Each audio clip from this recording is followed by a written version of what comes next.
Money on my mind, got my money in my mind, right? Money on my mind, got no time for that limelight. I'm from California, man, I guess we'll start with that. Banged out starter caps, glued to the cul-de-sac, looking like an artifact, trying to get their money back. Yellow jackets coming, mama about to have a heart attack. Southeast San Diego, we was at the heart of that. You moved about the hood, my nigga, you ain't want no part of that. Move to work and let the money drip the laundry mat. I pray to God the homie get his little daughter back. So many problems and it's not even a part of rap. So many suckers and they hating and they copycat. And life is bigger than these bitches that you hollered at. And if you bleed it out, I better get $3 back. And all I'm giving is the facts. Pay attention to the stats and never making mention of the jacks. Gotta keep the money stacked, work your way through the traps. Money motivated to the max. Money on my mind, got my money in my mind, right? Money on my mind, got my money in my mind, right? Money on my mind, got my money in my mind, right? Money on my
Motherfucker, man. What's up with y'all, man? Let me get back to the real deal in this motherfucker, man. I had the little background up and shit. What's up with y'all, man? Welcome to the remix with Cali Dre, man. Cali Dre is in the motherfucking building, man. You know what I'm saying? So yeah. Tonight, man, we're gonna dive into some politics for sure. Because there's been a bunch of bullshit going on in this country, man. And we're gonna talk about it. We're gonna break this shit down. You know what I'm saying? So sit back, relax, man. And yeah, let's get to it the only way I know how to motherfucking do it, bro. You know what I'm saying? So with that being said, shit, let me hit this presentation button real quick. Get to some of this motherfucking content. You know what I'm saying?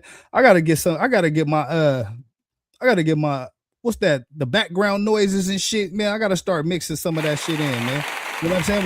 When I come in this motherfucker, you know, I need to just start dropping some of this shit. I think that's what the fuck I've been lacking. My sound game been lacking around this motherfucker, man.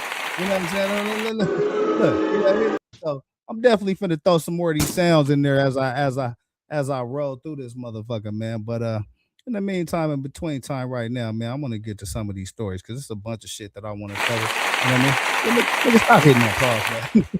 You know what I'm saying? Look, a bunch of these little stories I want to get to, man. Let me put this up here real quick, man. We're gonna throw the threads up here first and foremost. You know what I'm saying? We're gonna get into some of these stories, man. Let's say Trump then dozed the fuck off again, bro. Trump then dozed off in another meeting, bro. Trump dozes off again. Their children's lives. Second, we are cutting unnecessary red tape that forced providers to close. This motherfucker sleep, man. Harder for working families to find the support they needed. We're moving away from one-size-fits-all federal mandates and instead empowering parents to meet their child's unique needs. And then third, your president up here falling the fuck asleep, bro. Sleepy Don Trump in this motherfucker, man. So yeah, somebody wake his old ass up so we can get some work done. and get up out this Iran shit and get these motherfucking prices down. Wake this old bastard up right here. You know what I'm saying? So we could get these motherfucking prices down. You feel me? Cause shit out of control right now. And it's his fucking fault. He sleep on the goddamn job. So yeah, we definitely gonna spend a little bit of time on this, man, because I definitely remember and recall, it being some sleepy previous president type of conversation going on. So now the current motherfucker sleep on the job. What the fuck we doing about this shit now? You know what I'm saying? Sleepy Don Trump looking at me. So there it is. Sleepy Don Trump. Sleepy Don T. Yeah, I'm talking about. Yeah, there's that. Where we going with this next, man? Black unemployment drops under Trump. Number of black Americans employed in the millions. Trump takes office is 20.9 million. And April 26 today is 20.4 million. So 419,000 fewer black people employed today than when Trump took office in January 2025. The numbers don't lie. More blacks are unemployed now that Trump is in office. So yeah, I think that kind of speaks for itself. You know what I'm saying? And this is gonna be a reoccurring theme tonight as well, because black Americans, black population, black people, we under attack from this Epstein class and from this administration. And I'm gonna very much so illustrate that tonight. You know what I'm saying? What else we got here, man? Dell caps off its best weekly gain in 2 years after Trump endorsement. You know what I'm saying? Think about that. Dell caps off his best weekly gains in 2 fucking years after a Trump endorsement, man. Let's take a look at this real quick. Oh, family. It's a great family. He is amazing. She is amazing. They've done such a job on that. They put up a lot of money, too. Put up $6,250,000,000. That's somebody. And he started making computers on his bed in college and selling them because they were better than other computers. And I said,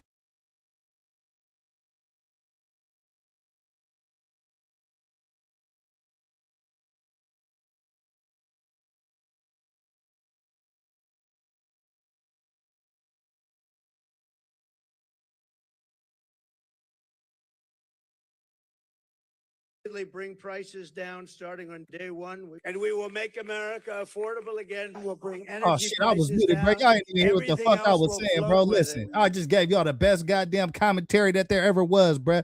But and you missed it. You know what I'm saying? But listen, Trump, Glazing, Dale, I mean, they all in bed together, bro, and they not in bed together for the benefit of the people, and that's just what it is, bro. Dale caps off his best weekly gain in 2 years after Trump's endorsement. And then we go to the gas price. Let's go look at the gas prices real quick and find out what in the fuck is going on there. Prices down starting on. When I win, I will immediately bring prices down starting on day one. And we will make America affordable again. We'll bring energy prices down. Everything else will float with it. We will make America affordable again. Starting on day one, we will end inflation and make America affordable again. Yeah, so as you can see, that yellow line right there, as Trump is giving all these praises to what he's doing, the yellow line's going up. That yellow line represents the prices. Okay, this yellow line, follow this yellow line right here. So I want you to follow this yellow line right here. This yellow line represents the price of all the shit that you buy. You see how it's going up? It's not supposed to be going up. It's supposed to be going the other fucking way. So, yeah, there's that. Follow the yellow line. That's the name of this segment. Follow the fucking yellow line. But in any event, as you can see, the yellow line's going up. That means your prices are going up. That means your money's going down. And that's kind of why I'm doing this shit. So y'all can wake the fuck up and choose something different the next time around. What else we got here, man? Confederate states are rushing through rigged maps to erase black districts off the map. If this doesn't make you angry, then it should. And that's from Gavin Newsom right there. So as y'all can see, current map, Democrats hold 24 seats in these states. Possible redistricting scenario, Republicans gain 12 more seats. So again, this whole redistricting thing ain't going away. Y'all might as well sit down, figure out what the fuck it's all about, and figure out how it's affecting your city because it ain't going nowhere. Every year, every 2 years, we're gonna be doing this same shit. Meanwhile, anytime I can capture white people stealing some shit and breaking the law, we're gonna cover that shit on this 33 show. Hey, restaurant in Tempe appearing to slip a $4,000 bottle of Louis XIII cognac into her purse. Just never. In all 42 years, I've never, ever been robbed like that. Restaurant CEO John DeVries says it happened Monday night just before closing. They gave a fake name, a fake phone number. The two ordered a few appetizers and drinks. They paid with cash. They wanted to go out and smoke, and we don't allow smoking. And it just, went from there, took the bottle and put it in her purse. The bottle was part of the restaurant's tableside service cart. We're a very high-end restaurant. DeVries says this theft isn't just about the money. We're all family. When you steal or you do something, you do it to all of us. Tempe police are now investigating. DeVries says the suspects left in a black SUV. He believes it's only a matter of time before they're caught. We got their plate, their cars, their face, everything. The restaurant is asking the public to help identify the people in the video. Yeah, and I think they have been caught. I think I saw an update earlier that these people actually did get caught. But I think it was like a $4,000 bottle of champagne or wine they didn't stole from the table. So yeah, we definitely gonna highlight that, man. White people commit crimes. We most definitely gonna display that shit on this show. The remix with Cali Dre, man. Get the likes up, subscribe to the channels, man. YouTube, Twitch, Kick, you know what I'm saying? Instagram, TikTok, where the fuck you at, man? I'm gonna pull up over there. I'm gonna kick the dough in, talk a whole bunch of shit, slap all the bitch ass troll niggas, and then I might leave with one of your bitches, man. That's how I do it around here, bro. And that's how we keep it. You know what I'm saying? What is this, man? What is this? AOC says the fight for black voting rights is everybody's fight. Lightly where we're standing and sitting here today.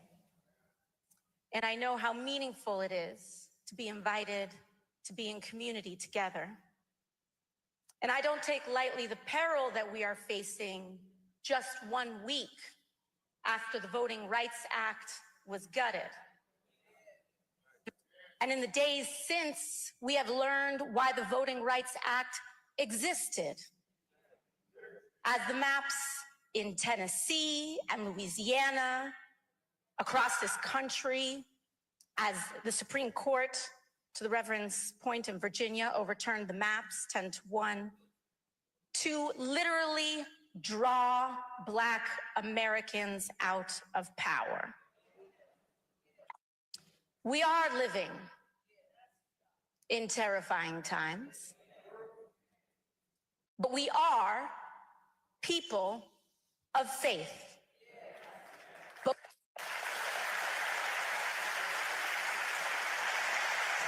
And our faith is the foundation that gives us the courage to fight in the face of overwhelming odds. Like Deborah, who rose as a judge in a time of cruel kings and said, I will go. Like Daniel, who stood firm in the court of a blasphemous king and declared, there is a God in heaven. And like Dr. King, baptized in this church on this hallowed ground, who believed in the audacious idea that maybe this country could maybe live up to the promises we made in our founding documents. I'm here today, brothers and sisters, with a simple message. We stand together, and we are not going back.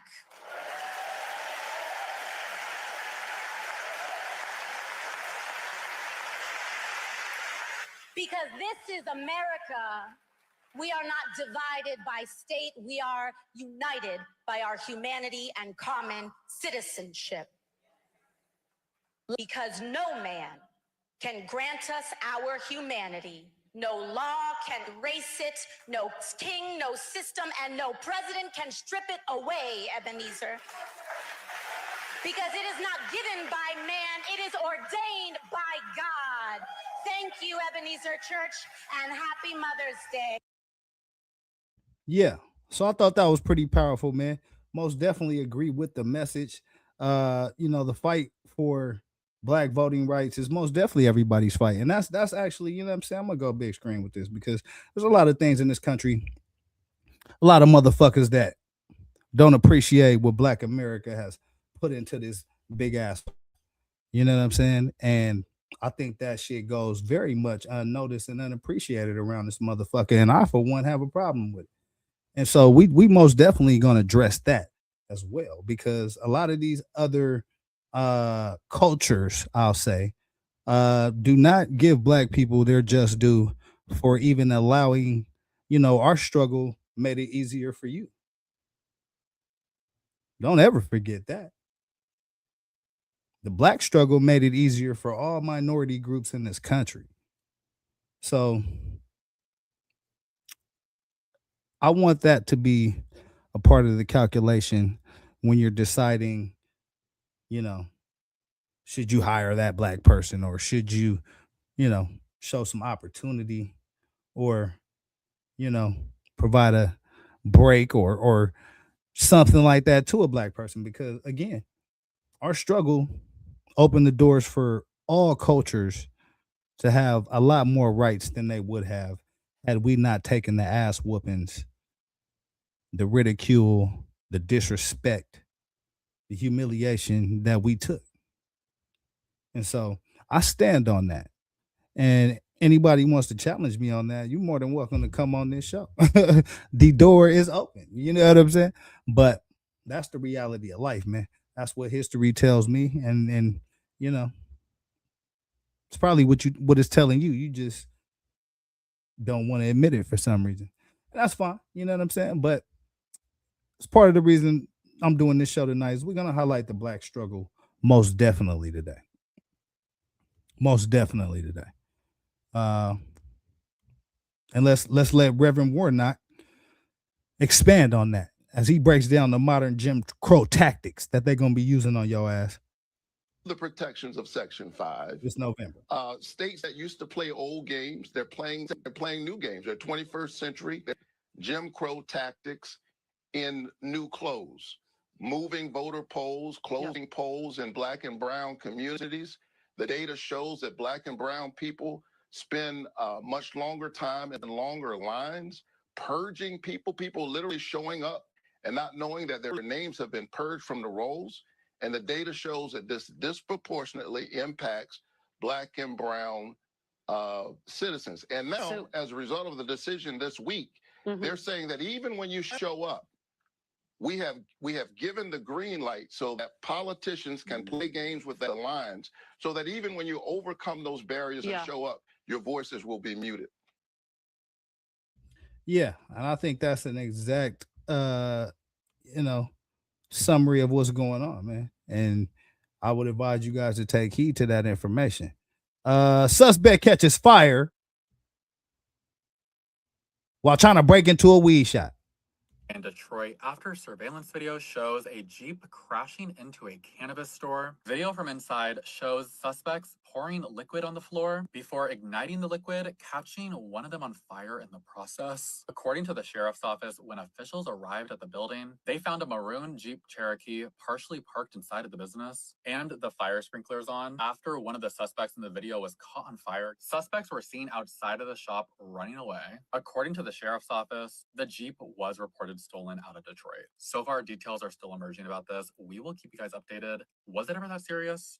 An investigation is underway in Detroit after the surveillance video. So as y'all can see, motherfuckers use a car to break into the cannabis shop. Once they get into the cannabis shop, they think they home free. But no. This motherfucker pours gasoline all over the place. And then this bitch ass almost catches on fire. Denise, what's up with you? What up? What up? Appreciate you for tapping in with your boy, man. Yeah, we going through some of these harebrained schemes right on now. These fire. motherfuckers Suspects right were here seen outside of the shop running away. try to rob a weed shop and damn near got their asses caught on fire. So that's With a kind of where Jeep we're at right now. crashing You know into what I a cannabis store. Video from inside shows suspects pouring liquid on the floor before igniting the liquid, catching one of them on fire in the process. According to the sheriff's office, when officials arrived at the building, they found a maroon Jeep Cherokee partially parked inside of the business and the fire sprinklers on. After one of the suspects in the video was caught on fire, suspects were seen outside of the shop running away. According to the sheriff's office, the Jeep was reported stolen out of Detroit. So far, details are still emerging about Yeah, so this is some Detroit business right here, Denise. This is some Detroit business right here, man. Yeah, you gotta take that up with Detroit. I don't know what the fuck going on. Yeah, we're gonna get into some politics tonight too, man. Cause shit real political right now. This gerrymandering is really taking over the political conversation. And yeah, we most definitely gonna break this shit down, man.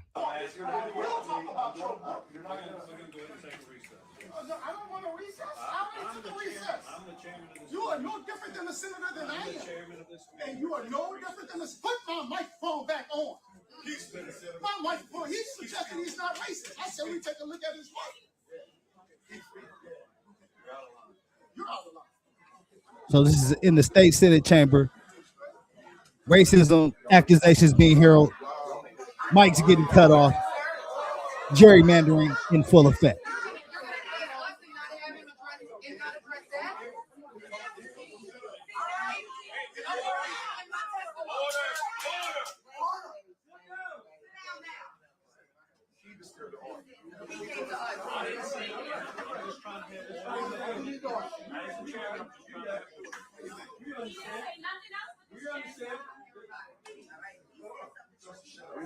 As you can see, there's complete fucking chaos in this country right now.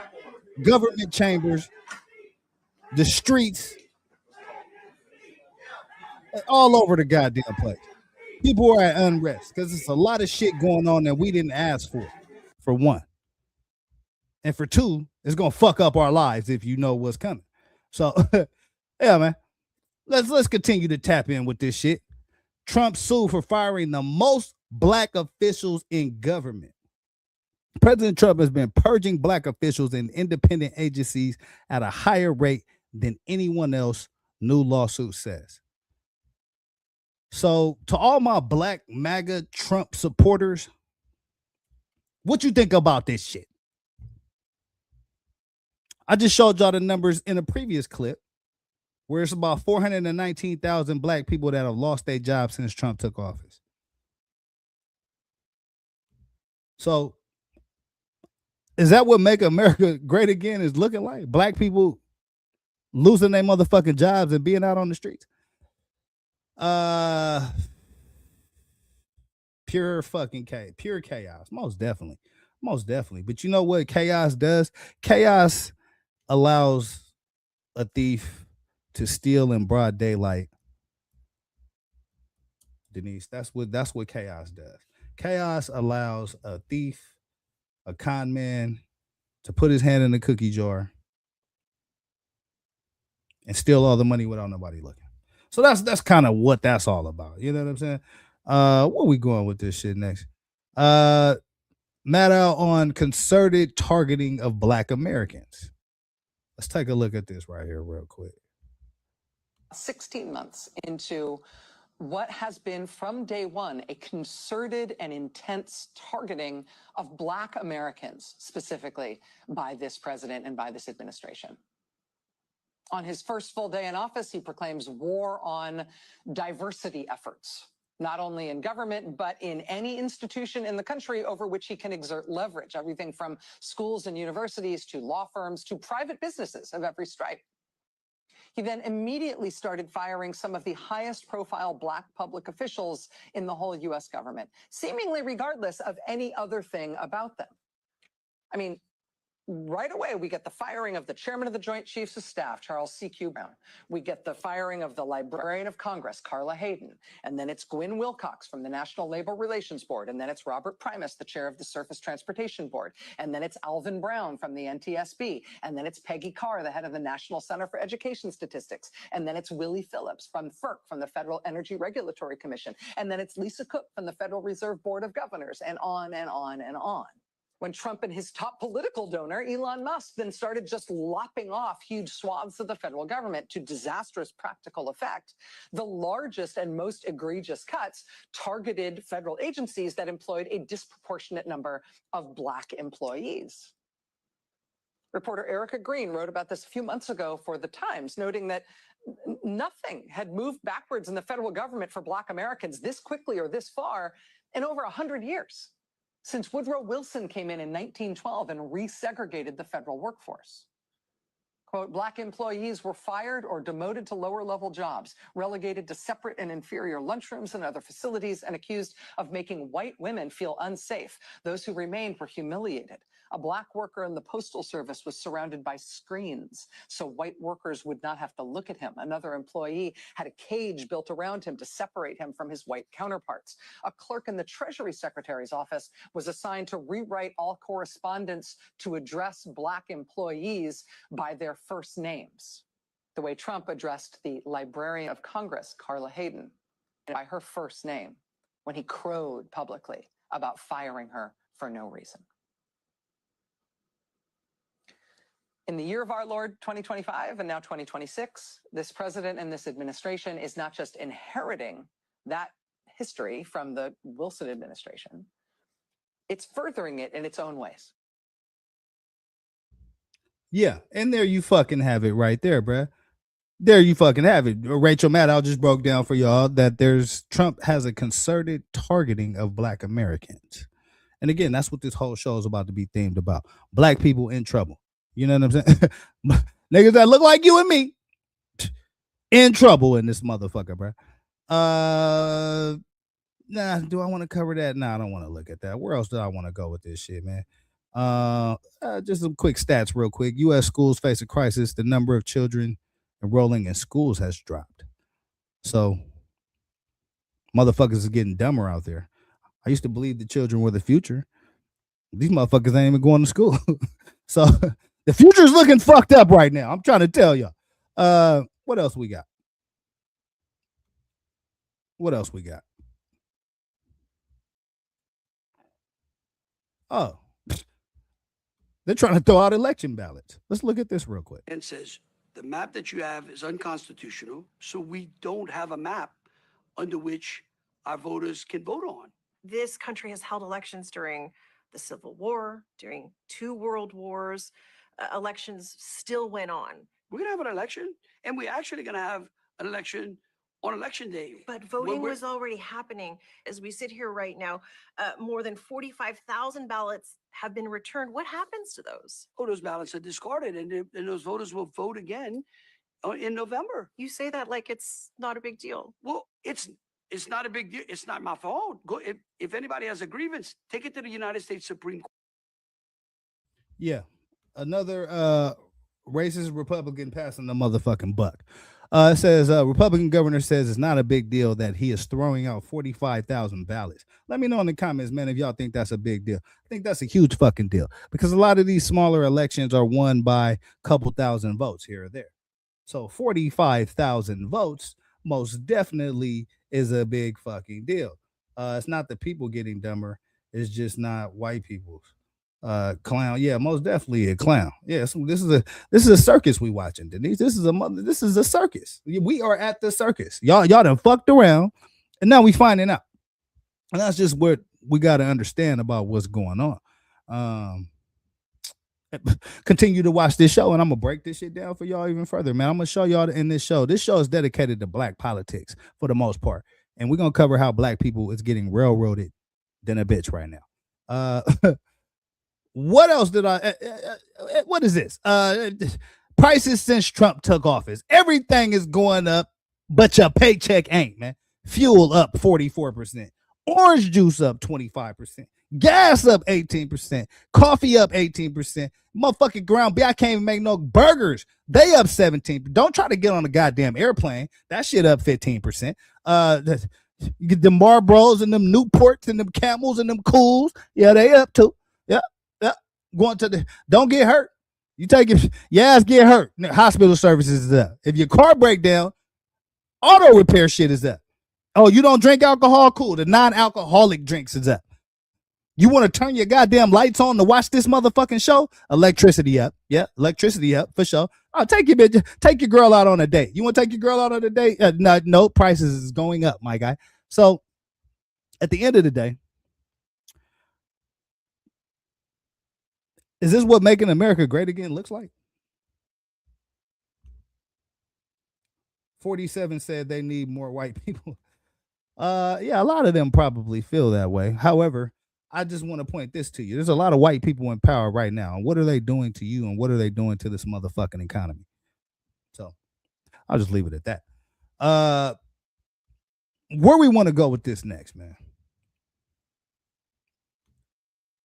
I thought this was pretty dope, man. In 1991, Rosa Parks warned about Clarence Thomas's confirmation to the highest court in the land would not represent a step forward on the road to racial progress, but a U-turn on that road. And I think we're in full U-turn mode. I think we're in full fucking U-turn mode at this point.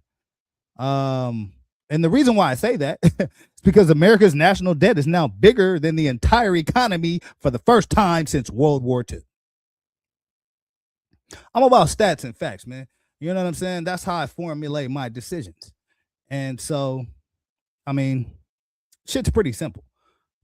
The reflecting pool repairs that nobody fucking asked for are going to cost you, the taxpayer, $13.1 million. Trump said it was going to cost $1.8 million. So not only can these motherfuckers not do math, they're also giving us a reflective pool upgrade that we didn't ask for. I mean, I could do this shit all night, bro. Donald Trump gave big companies a huge tax handout. Okay. Amazon got $4 billion. Meta got $3 billion. Walmart got $500 million. AbbVie, I don't even know what the fuck. Who's AbbVie? Who the fuck is AbbVie? They got $500 million. Caterpillar got $900 million. Verizon got $2 billion. Can you hear me now? Can you hear me now? Can you hear me now? Can you hear me now? Verizon got $2 billion. What the fuck did Verizon do to get $2 billion? AT&T got 1.1. Meanwhile, how much did you get? Let me know in the comments if your check went up. Why they continue to lay people off? Absolutely. Absolutely. Layoffs are most definitely up. 419,000 black people out of work since Trump took office. So I'm just doing the math for y'all so y'all can do the math for yourself. Man, y'all come here, watch this motherfucking show. I'm going to give y'all all the information y'all need to basically tell these MAGA motherfuckers to fuck off. Because this is the reality of what's going on the ground. And I mean, I could do this shit all night. I mean, where else we gonna go with this? What does this say? 473 days in office, 106 of them on a golf course. That's interesting. This comes after stating he would not have time to play golf in office. Yeah. Meanwhile, I'm going to let Denise host the show tonight. Meanwhile, Verizon cuts several hundred U.S. workers months after slashing 13,000 jobs. I didn't even set that shit up like that. I just be putting these shits up randomly. But as you can see, the Lord works in mysterious ways, I suppose. You know what I mean? Because all of these companies, they're getting money. They're getting tax breaks, but they're not giving you jobs. And that's why trickle-down economics and this Republican MAGA bullshit don't work for the middle and lower class. It most definitely works for the millionaires and billionaires. You got a million or a billion. Fuck everything I'm talking about, I guess. I mean, you probably not listening to this goddamn show anyway. If you are, hit that motherfucking Cash App for your boy. Hit that chime one time for your boy. You know what I'm saying? But yeah. So I think y'all can kind of see where I'm going with this shit, man. Is there anything else on this thread that I want to talk about? Yeah, you know what? Here, let's look at this real quick. I got some time. Fuck it. It's my show. I got our goddamn name. You know what I'm saying?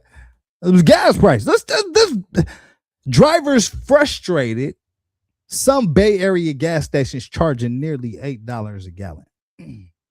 So I love y'all to death. All my Southern people, all my Midwest, East Coast, if you rocking with your boy, shout out to y'all. You know what I'm saying? But this California shit different.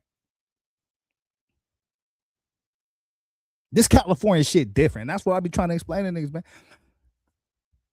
$8 a gallon out here in Cali, man. So, yeah, there's that. There's that. Trump family has made $4 billion off his presidency. The corruption continues. Crypto, $3 billion. Persian Gulf deals, $425.8 million. The Qatari jet. Oh, y'all remember the fucking jet? The jet that we not supposed to be taking because that shit could be bugged with all kind of bugs and spying on our motherfucking government. But this motherfucker took it anyway. The jet, the Qatari jet, $150 million. Flip mode action. What up? What up? Yeah, we just going through the Trump corruption right now. We're going to spend a lot of time on black people suffering tonight. And I'm just on my black politics shit tonight. You know what I'm saying? But I appreciate you for rocking with your boy. You know what I mean? Legal fees, merch. Listen, we got a fucking president that's selling merch out the White House. This motherfucker's selling merch. Like he on Shark Tank or some shit. Falling asleep on the job and shit.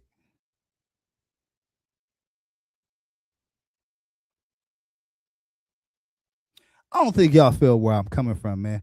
This shit disgusts me so much that I actually started this motherfucking show. That's how much this shit disgusts me. Much like them bitch ass trolls that be trying to come for your boy.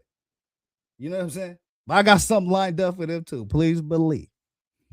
But anyway, back to the story at hand. You know what I'm saying? Back to the story at hand. Yeah, he's trying to break the U.S. Most definitely. Most definitely. Not sending folks their cell phones. Oh, yeah.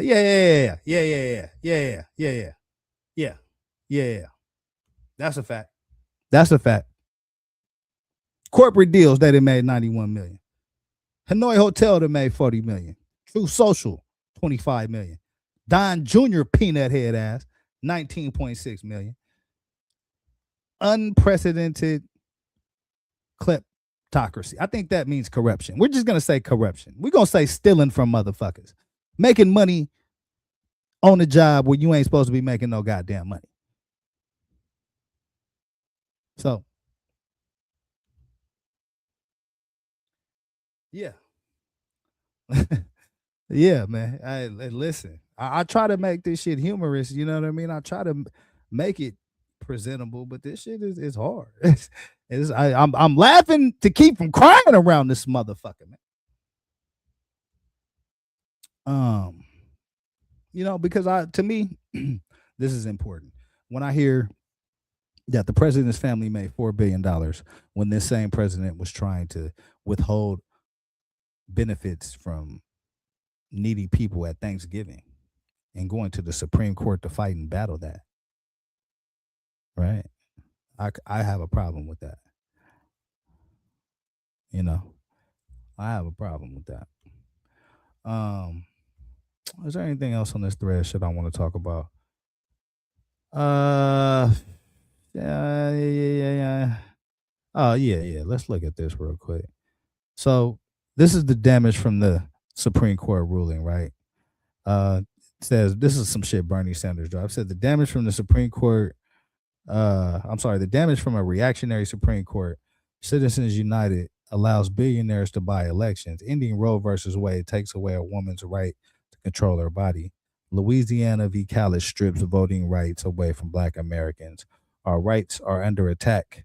Fight back. So this is the whole Project 2025 plan right here, laid out. Laid out. You know what I'm saying? Laid the fuck out. Dyed, fried, and laid to the side. You know what I'm saying? Y'all let me know where that's from. You know what I mean? Y'all some real movie buffs. Y'all know where that's from. But yeah, man, this shit is disgusting to me, like in the worst way. You know what I'm saying? In the worst way, because but this ain't disgusting. This is fucked up right here. Neo says he lost business deals over his polyamorous relationship. Ain't that a now? That's some bullshit right there, bro. That's some bull. I just had to highlight that. You know what I'm saying? I had to most definitely highlight that because that's out of pocket right there. Come on, man. Come on, player. You know what I'm saying? But yeah, I think I think we done with this thread shit for the most part. Cause I want to look at some of these videos, man. Yeah, I can run some of this shit tomorrow.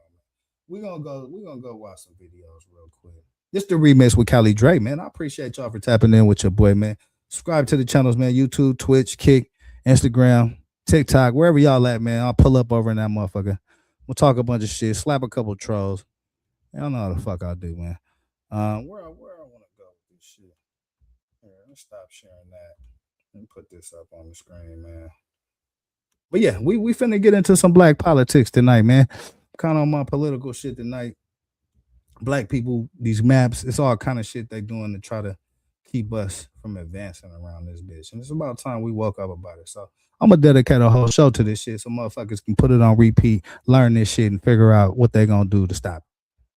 That's kind of where we at tonight. So don't blame me if this shit don't change. I'm doing my motherfucking part. You need to do yours. What the fuck we going on with this shit, man? What I want to look at first. You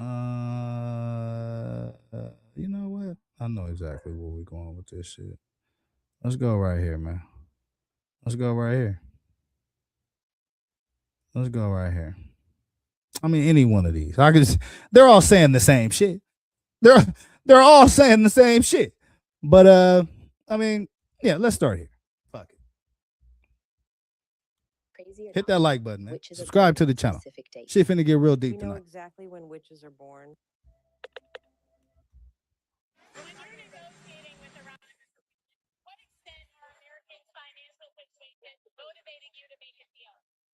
Not even a little bit. The only thing that matters when I'm talking about Iran, they can't have a nuclear weapon. I don't think about America's financial situation. I don't think about anybody. I think about one thing. We cannot let Iran have a nuclear weapon. That's all. Yeah, let me spin that back. Let me spin that back one time for the motherfuckers that's in the cheap seats all the way in the back with one foot hanging out the back door.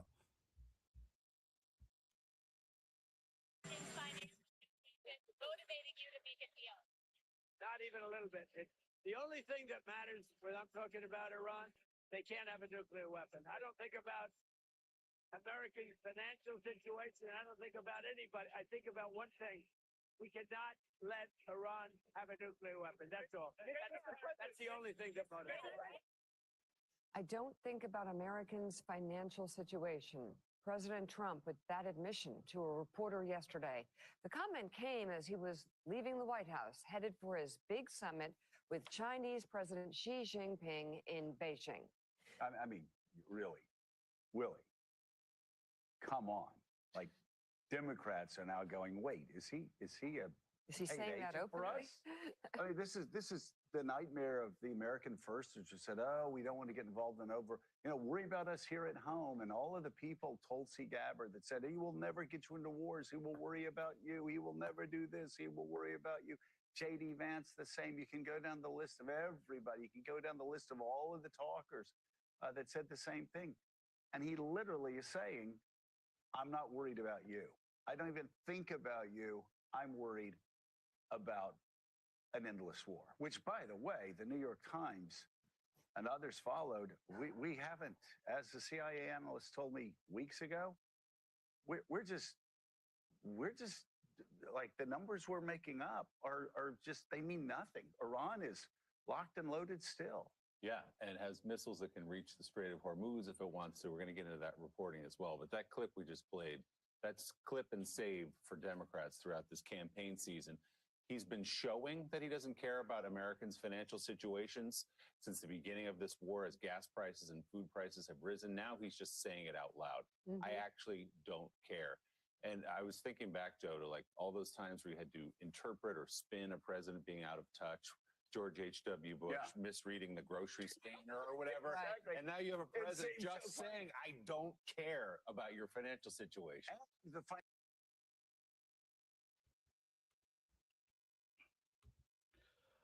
Yeah. So you got a president that's flat out telling you he don't care about your financial situation. Fuck the what you got to pay at the pump. I'm gonna keep this endless war going. He just told you. He just said it. So again, man, I can only show y'all how I look at shit. You know what I mean? And I take motherfuckers at their word. And a person say that they don't care about my financial situation, then motherfucker, you shouldn't be president. Simple as that. Because that's kind of your fucking job, dog. In a nutshell. And so that's what I mean when I tell y'all that democracy is under attack. These MAGA lunatics are trying to redraw what our country looks like and is supposed to be about. That's why Trump is best friends with a lot of dictators. He was in China today, bending over for the Chinese president to try to get $1 trillion investment and giving them $1 trillion stake in America's economy, which in a lot of ways is dangerous, stupid, and irresponsible. But I mean, I can show y'all so many ways how the moves of this administration don't benefit you and go straight into Donald Trump and his family's and the Epstein class's pocket. I can continue to show y'all how they're hiding evidence, millions of documents on the Epstein list, and how Donald Trump's name was mentioned thousands of times, and the most shocking allegations and FBI reports and all that shit. I can show y'all all that. But what are you gonna do with it? That's the question. What are you gonna do with it?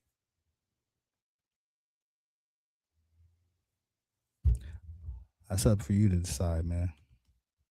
Financial situation getting so bad, we're going to show the clip later on. Leave Larry Kudlow.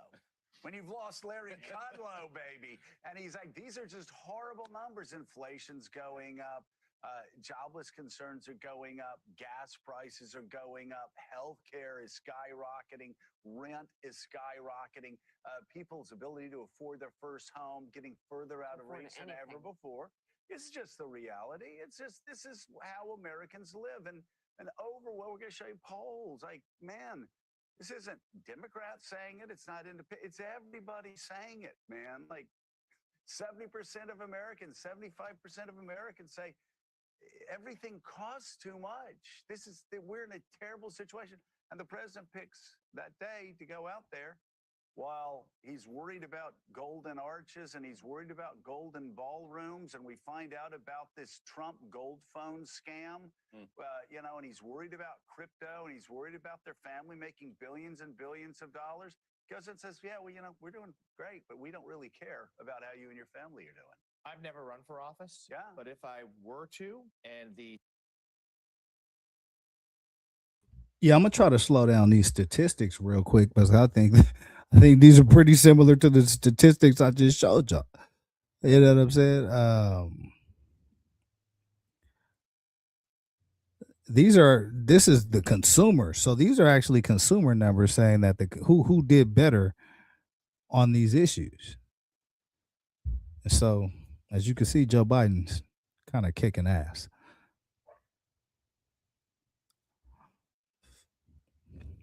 Yeah. I could go a lot of different places at this point, but I'm gonna keep moving. But y'all know what's on my mind. Free Kamala in this Stand bitch. bear for my opponent's party, were to say that, it would feature prominently in every campaign ad. And certainly that was an in-kind contribution to Democrats there from President Trump. And you're right, we're going to go through it. The poll numbers are. Yeah. So again, I mean, I think I just made that point.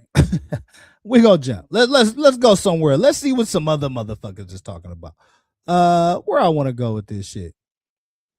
Where do I want to go? Let's go right here. Let's see what these black people are talking about. Oh wait, no, she ain't black. Hold up. They just snuck a white girl in on me. Hold up, get your ass out of here. This is the Black Knight.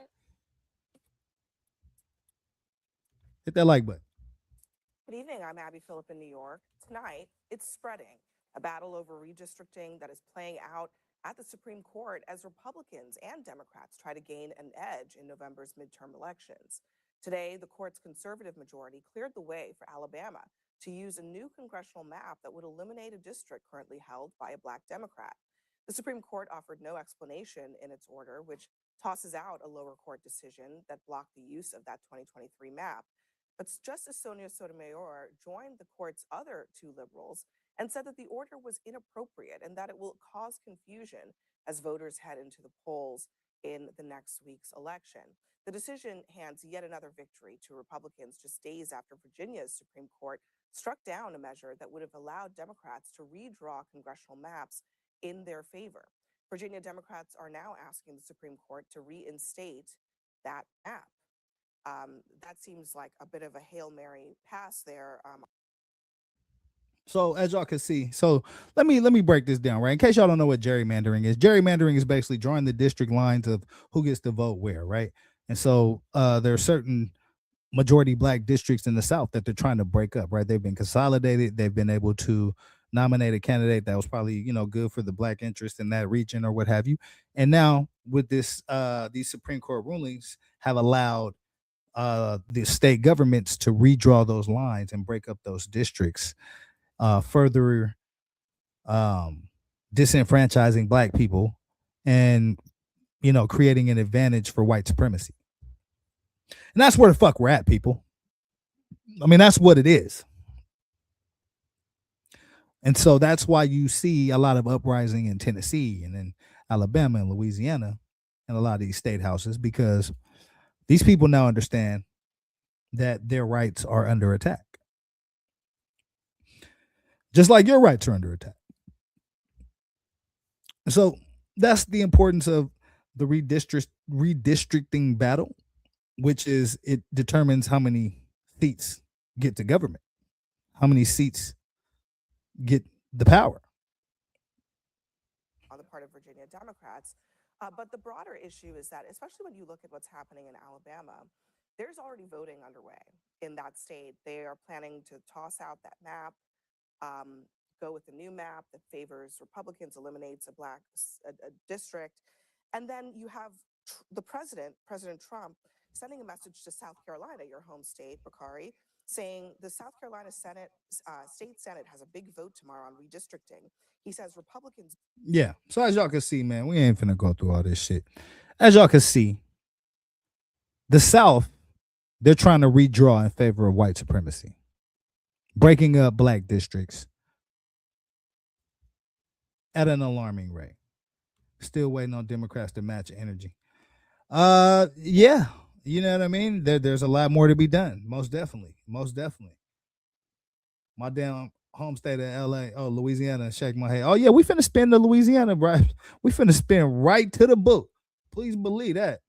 I don't see most of them white people that not liking what's going on out and vote. They're going to stay at home and watch.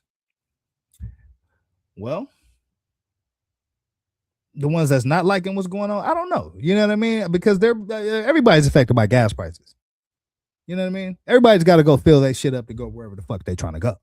So this whole gas shit, I think, has the potential to swing a lot of support, towards the Democratic side. But at the end of the day, it's just about having backbone, man. If you're tired of seeing this country in free for all this chaos, all this bullshit going on, then you're gonna, likely get your vote in. You know what I mean? Hopefully, but we'll see, man. I'm like I said, I'm encouraged by the No Kings protests and all those things that's going on, because that at least shows me that people are out there, they understand what's going on, and they're not going for this shit. And that's what it takes. You have to resist this bullshit, this fascist bullshit, or it will consume you. It'll consume the country, just as Nazi Germany was consumed by Adolf Hitler. This MAGA shit is the same cult. It's just the 2026 version of it. Making America great again was once make Germany great again. Believe it or not. Go look that up. But at the end of the day, these motherfuckers took the playbook. Long story short, they took the Hitler fascist playbook and they trying to run this shit in America.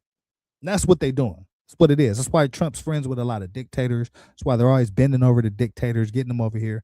That between that and those Epstein files, right? A lot of these motherfuckers are tapped into that Epstein shit too. So it's an Epstein protection thing, but it's also a break democracy thing. So there's a couple things going on, right? There's an Epstein protection thing going on, and then there's a break this democracy thing that's going on.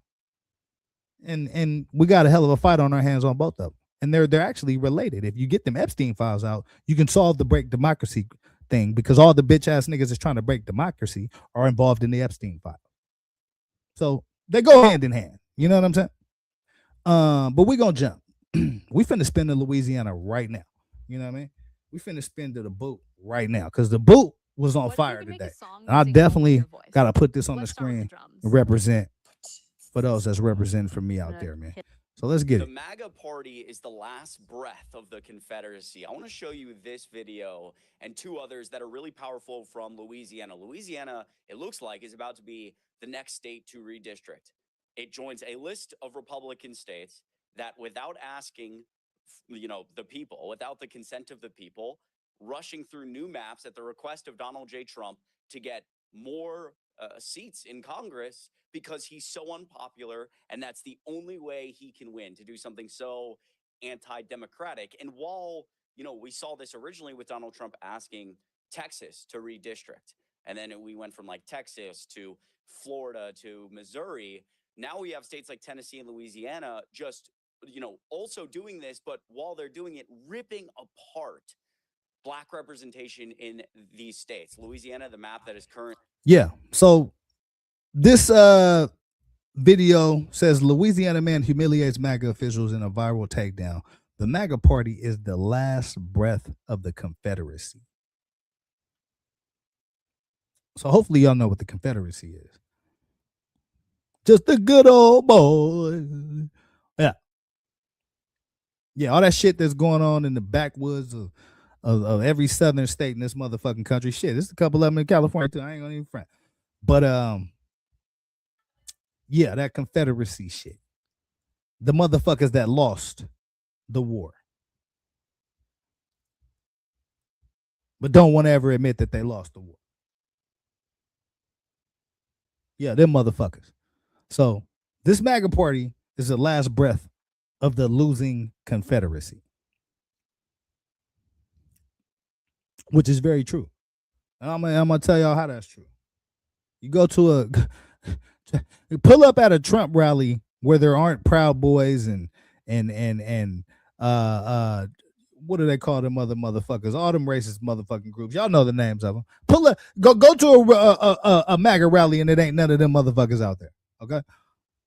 So I just call a spade, man. You know what I mean? I'm not afraid of the ugly truth.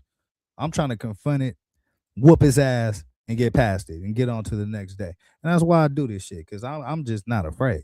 Like, a lot of motherfuckers be afraid to say what's really going on. I'm just not. And I'm gonna bring y'all the evidence. So let's get to it. Headed to the Senate, rips apart one of their majority Black districts after the Supreme Court weakened the Voting Rights Act. Tennessee got rid of their only majority Black district. And it's this combination of, at the request of Donald Trump, and just the sheer racism.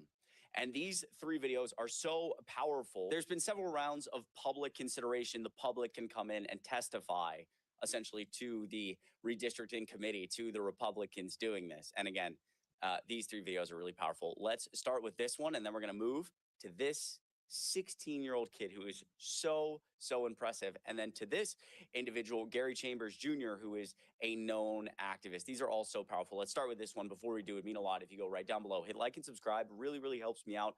If you like, share the video, /like it, /subscribe, do all the good stuff. It also just helps get this video out there to more people. I appreciate each and every one of you for all the support lately. Truly means the world. And link in the description. You can. All right, motherfucker. All right, get to the shit, man. All this damn promo and shit. Hit the like button on my channel. Subscribe to the motherfucking channel, man. Hit that Cash App for your boy, man. If y'all can give us less than 0 seats, you would do it. Y'all do this under the order. I have no doubt in my mind that the map's gonna pass. If y'all can give us less than 0 seats, you would do it. Y'all do this under the orders of somebody that said the Civil Rights Act was harmful to white people, that it caused reverse racism. RFK said that black children are overfilled on antidepressants and that they need to be reparented on different forms, all of them. Pete Hegseth constantly brings Doug Wilson to the Pentagon to give a prayer service. Doug Wilson is the same pastor that said that slave owners were on strong spiritual ground. I don't have no belief in no morality on anybody that followed Donald Trump. If you wasn't with this map, you wouldn't be underneath this president. You wouldn't be in your party. You would stand up, you would stand against it, you would speak out about it. So as far as I'm concerned, if you here as one of these Trump Republicans, you already showed us who you are. You showed us what you want to do. And I believe the country as a whole is rebuking your party. Y'all are in a death spiral. That's why y'all have to redistrict. That's why y'all have to cheat. That's why Trump got to go to Texas and say he entitled to 5 more seats. It's because y'all know what y'all doing is abhorrent. We letting our people die in Iran based on false pretense that Tulsi Gabbard and Joe Kent said ain't real. Y'all okay with all that. So I'm positive y'all gonna be okay with the maps. But the beautiful thing is, the children that y'all have made and the people that's younger than y'all don't support none of this racism that y'all want. The MAGA party is the last breath of the Confederacy. And I'll be happy to see millennials and Gen Z bury y'all. There will be no more of your party. The midterms gonna come, y'all gonna get wild. Hey, he cooking. Is he cooking? Let me know in the comments. Is bro cooking right now? Is he on his Chef Curry shit right now, man? Hey, I'm real motivated by this young brother out here with this suit on, getting to it in front of the state Senate and representatives, letting them know what it really is out here, man. Speaking truth to power, because that's the only way to get this shit done, man. Wiped out. Trump gonna get dragged out of the White House, and I'm gonna love every second of it. Because y'all loved every second of the suffering that he caused to everybody in this country. And worldwide, we starve in Cuba. We bomb Nigeria. We hold in Zimbabwe and Zambia hostage for their minerals. We don't want to give them aid support. The pro-lifers that say all life is special. Juster said, read the hat. Trump was wrong about everything. Hey, yeah, that's you damn right. You damn right. You know what I'm saying? Everything that's concerning to the American people. You know what I'm saying? But I'm going to tell you where Trump was actually right. You know what I mean? He was right that he could bully the Republicans into letting them do what he wants to do.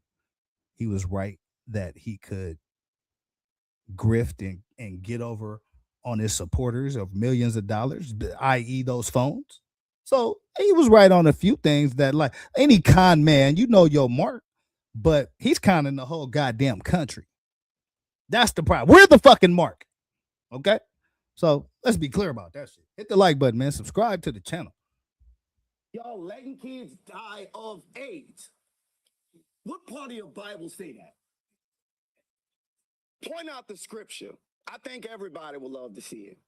And we would love to see y'all in the midterms. Yeah. I thought bro was cooking, man. I thought that was pretty what the fuck is this goofy ass avatar on my screen? Yeah, this is where we at. This is what America about to look like in about another 2 to 3 years. Once they drop them AI robots and shit, this is what this shit about to look like right here. That's probably why this shit came up, man. Let's get past that though. Goodness, that was so powerful. This was 2 minutes and 34 seconds. This might be like the video of the year, okay? And listen, I want to say this, right? I want to say this. I want to come to the screen. I'm probably gonna catch some heat for saying this, but fuck it, I'm gonna say it. I don't have a problem with white people that don't have a problem with me. I don't have a problem with white people that ain't trying to take my rights and my freedoms and shit away. I'm not, you know what I'm saying? Like, you cool with me, I'm cool with you. You want to see me win, I want to see you win. You know what I mean? But when you hate on me and my people, you try to take things away, try to take rights away, when you try to get over on motherfuckers while you enriching yourself, that's when I have to use my education and my black experience in this country and say, hey, something's going on here, brother. We got to band together. We got to fucking come together, man.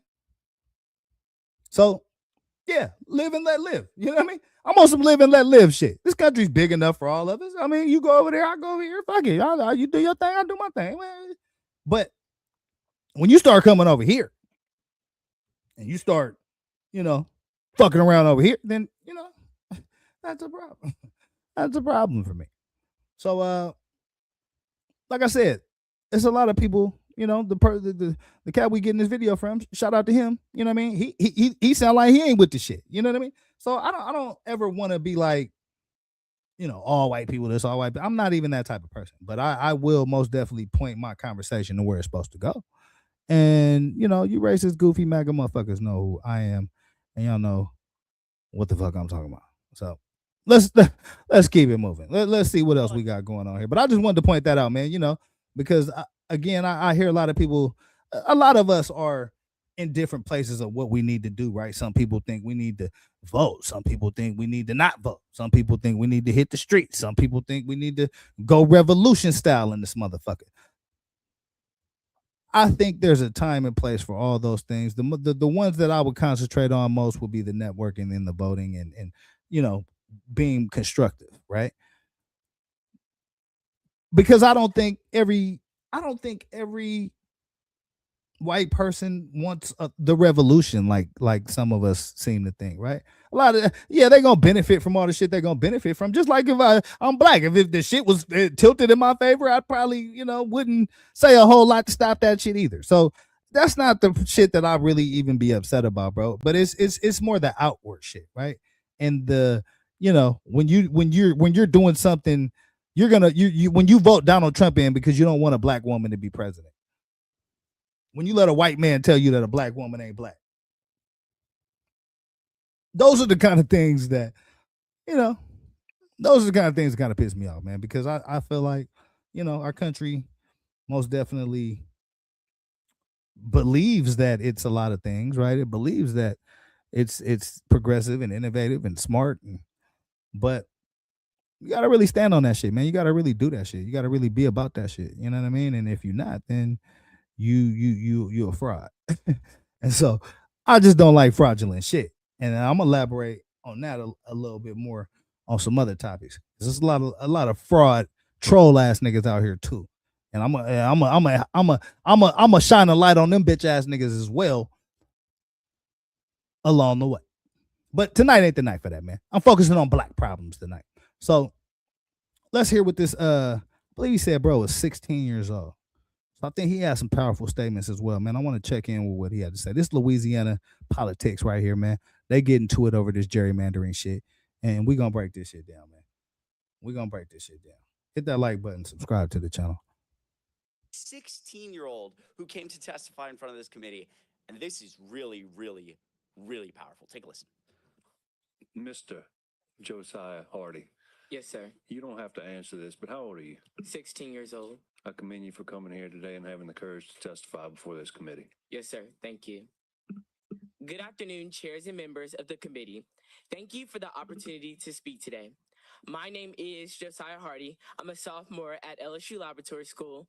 I'm the founder and director of an initiative I created, Project 2028, that promotes civic education and voting literacy among teens. And I also come to you today as a 16-year-old in Louisiana. I come to you as a 16-year-old who does not want to stay in Louisiana because of bills like 116, 121, and 130. These have diluted the voice of African Americans and doesn't allow us to. Listen, I wanna say this, right? I think he just made an excellent point. I'm actually spin it back so y'all can hear the young 16-year-old because he said it way better than I could ever say it, man. 16-year-old in Louisiana. I come to you as a 16-year-old who does not want to stay in Louisiana because of bills like 116, 121, and 130. Yeah. What he just said. He's 16, he don't want to stay in Louisiana. So here's what I would say to that, right? That's a problem for Louisiana if your black residents feel like they don't want to stay there. But that's also what the fuck we should be doing anyway. Get your ass up out of there. Get your ass up out of the South if they not treating you the way that they supposed to be treated.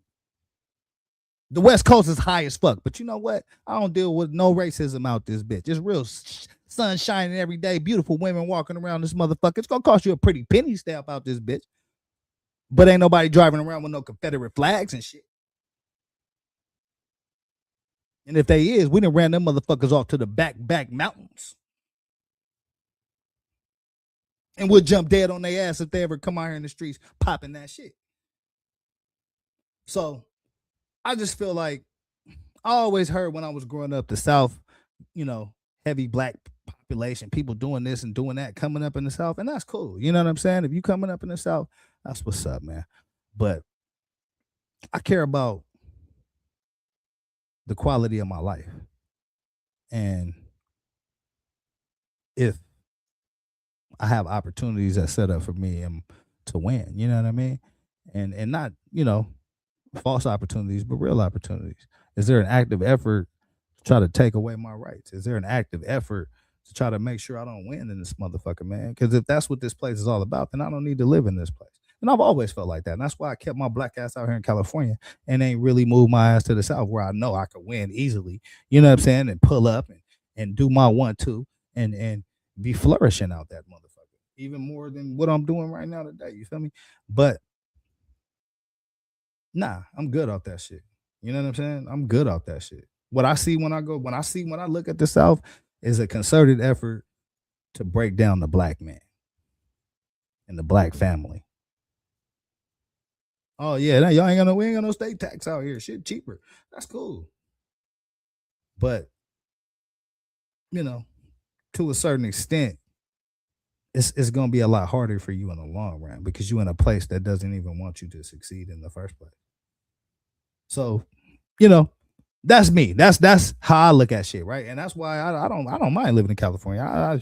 Because I don't deal with none of that shit out here. It is what it is. You know what I mean? With motherfuckers out here, you know what it is. And so, at the end of the day, I just like, I don't know, man. I've always felt like there needs to be a mass migration from the South. I've always felt like black people need to get their ass up out the South. But that's just me. You know what I'm saying? That's just city folk talking. You know what I'm talking about?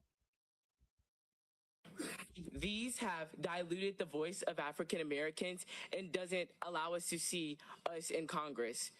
As an African American myself, I want to hold political offices in the future, but I cannot do so if my voice is diluted in a community that does not like me. I cannot do so in a community that does not want to see me thrive or see my people thrive. So I move away in hopes to have my voice heard and have my voice communicated and effectively enough so I can become the young black man that I need to be in the competitive society that it is. I am in favor of Senate Bill 407 because it allows my people to have the voice that we haven't had in many years. The fact that we are still having to sit here in 2026 and fight for our right to vote and our right to have voices in Congress is a problem. It's a problem that we all face and we all need to wake up to in Louisiana. And so if this young 16-year-old has figured this shit out, All you grown ass 30 and 40 and 50 and 60-year-old motherfuckers ain't got no excuse. And that's how I feel when I listen to black Trump supporters and black MAGA hat wearing motherfuckers. I think about this young 16-year-old cat right here, man. He got the game figured out already. He'll be a superstar here in California. Because he already know what time it is and he's 16 years old. It's a lot that a lot of you motherfuckers can learn from this young 16-year-old brother wearing this white hoodie right here. Because he got it figured out. If you want to plan for the future, then you need to allow the future to be a part of your planning.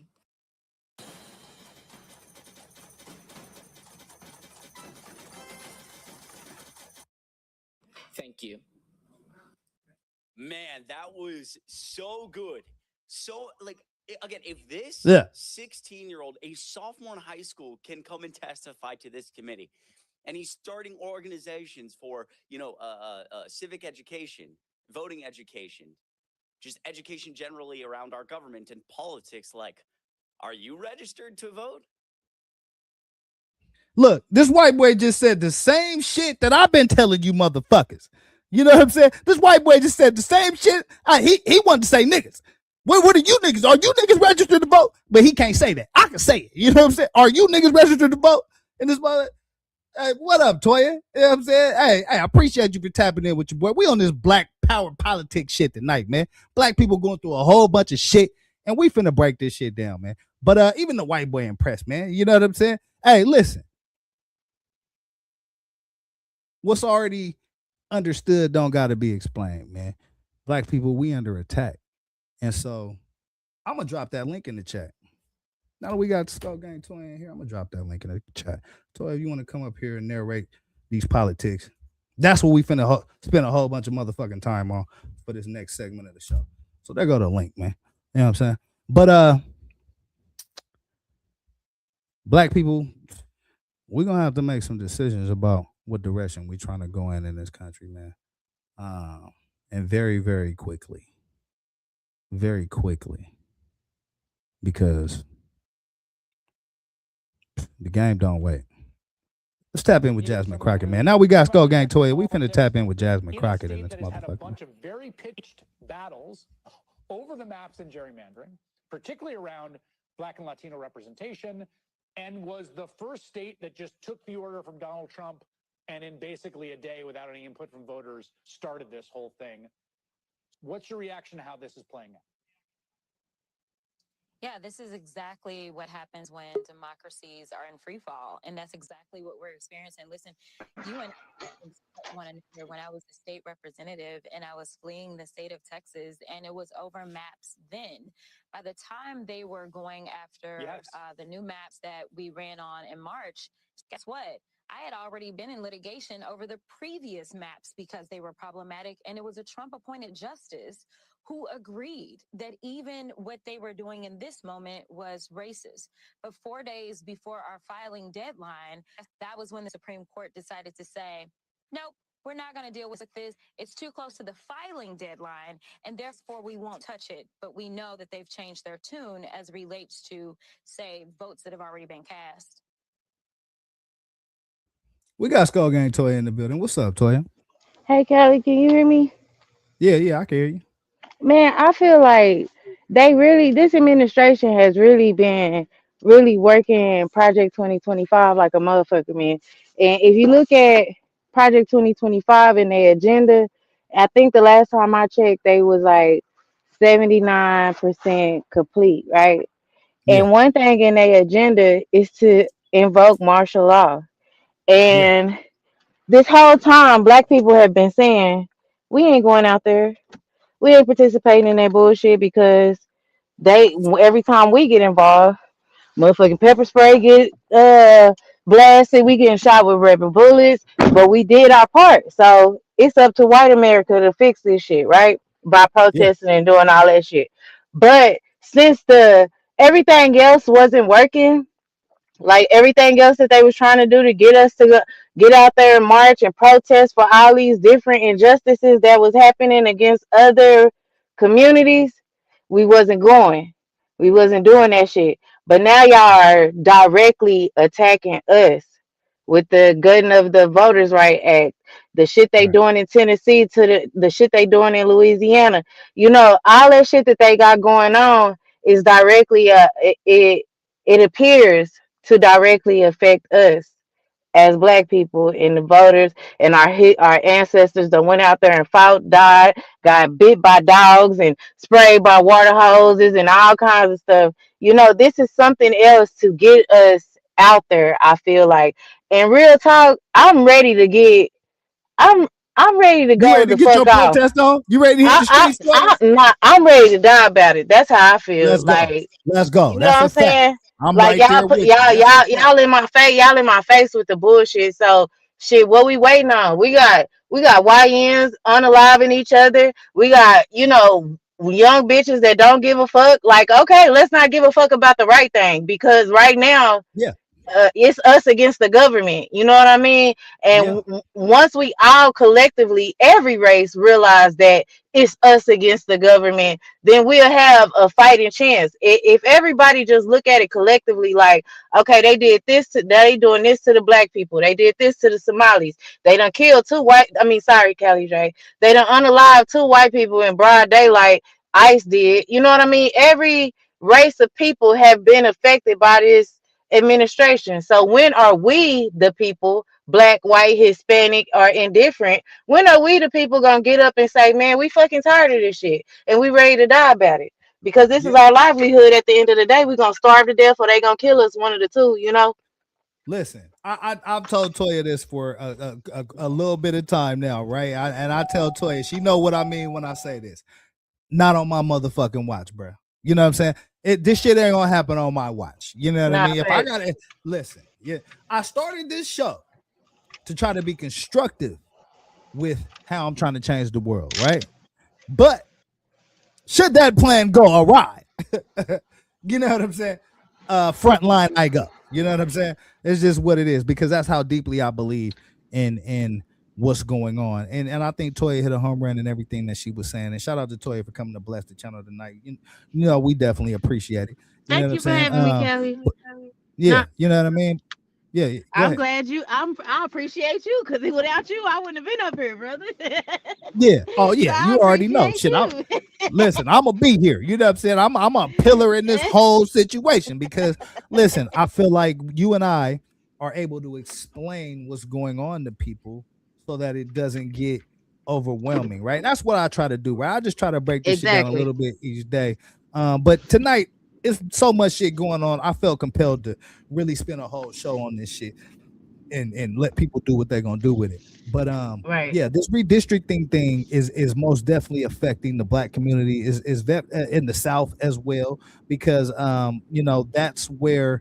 And explain this to me, Toya, because you from the South, you a Southern girl in here, Southern belle in here. You know what I'm talking about? Explain this to me, Mm. right? Because being from the West Coast, I've always heard, the South, they stick together. They got the numbers. They can change things, right? But when I look at the Mm. political map, and I look at who's been in control of the South for how many ever number of years, it that doesn't reflect itself. And so, I feel like I feel like black people got comfortable with being around white people. That they feel like this day would never come. Like, okay, our ancestors fought for the shit, and we ain't gotta vote. They gonna do what they always did. We hear people say that all the time. You know what I mean? We like people started getting lax, and over time, like this ain't something that just happened with Trump. Over time, as many midterm elections that people didn't turn out to and show up for or whatever, over time those seats have been filled with like white right wing Republicans. Can you hear me, Kelly? yeah, you good, you cooking. Oh, okay. Yeah, that over time those seats have been filled with uh far right ring little conservatives. You know what I mean? Yeah, yep, And now we in a fucking fucked up situation. We trying to climb up out of a hole that we really let ourselves get in. You know what I mean? By not most definitely, participating. most And definitely.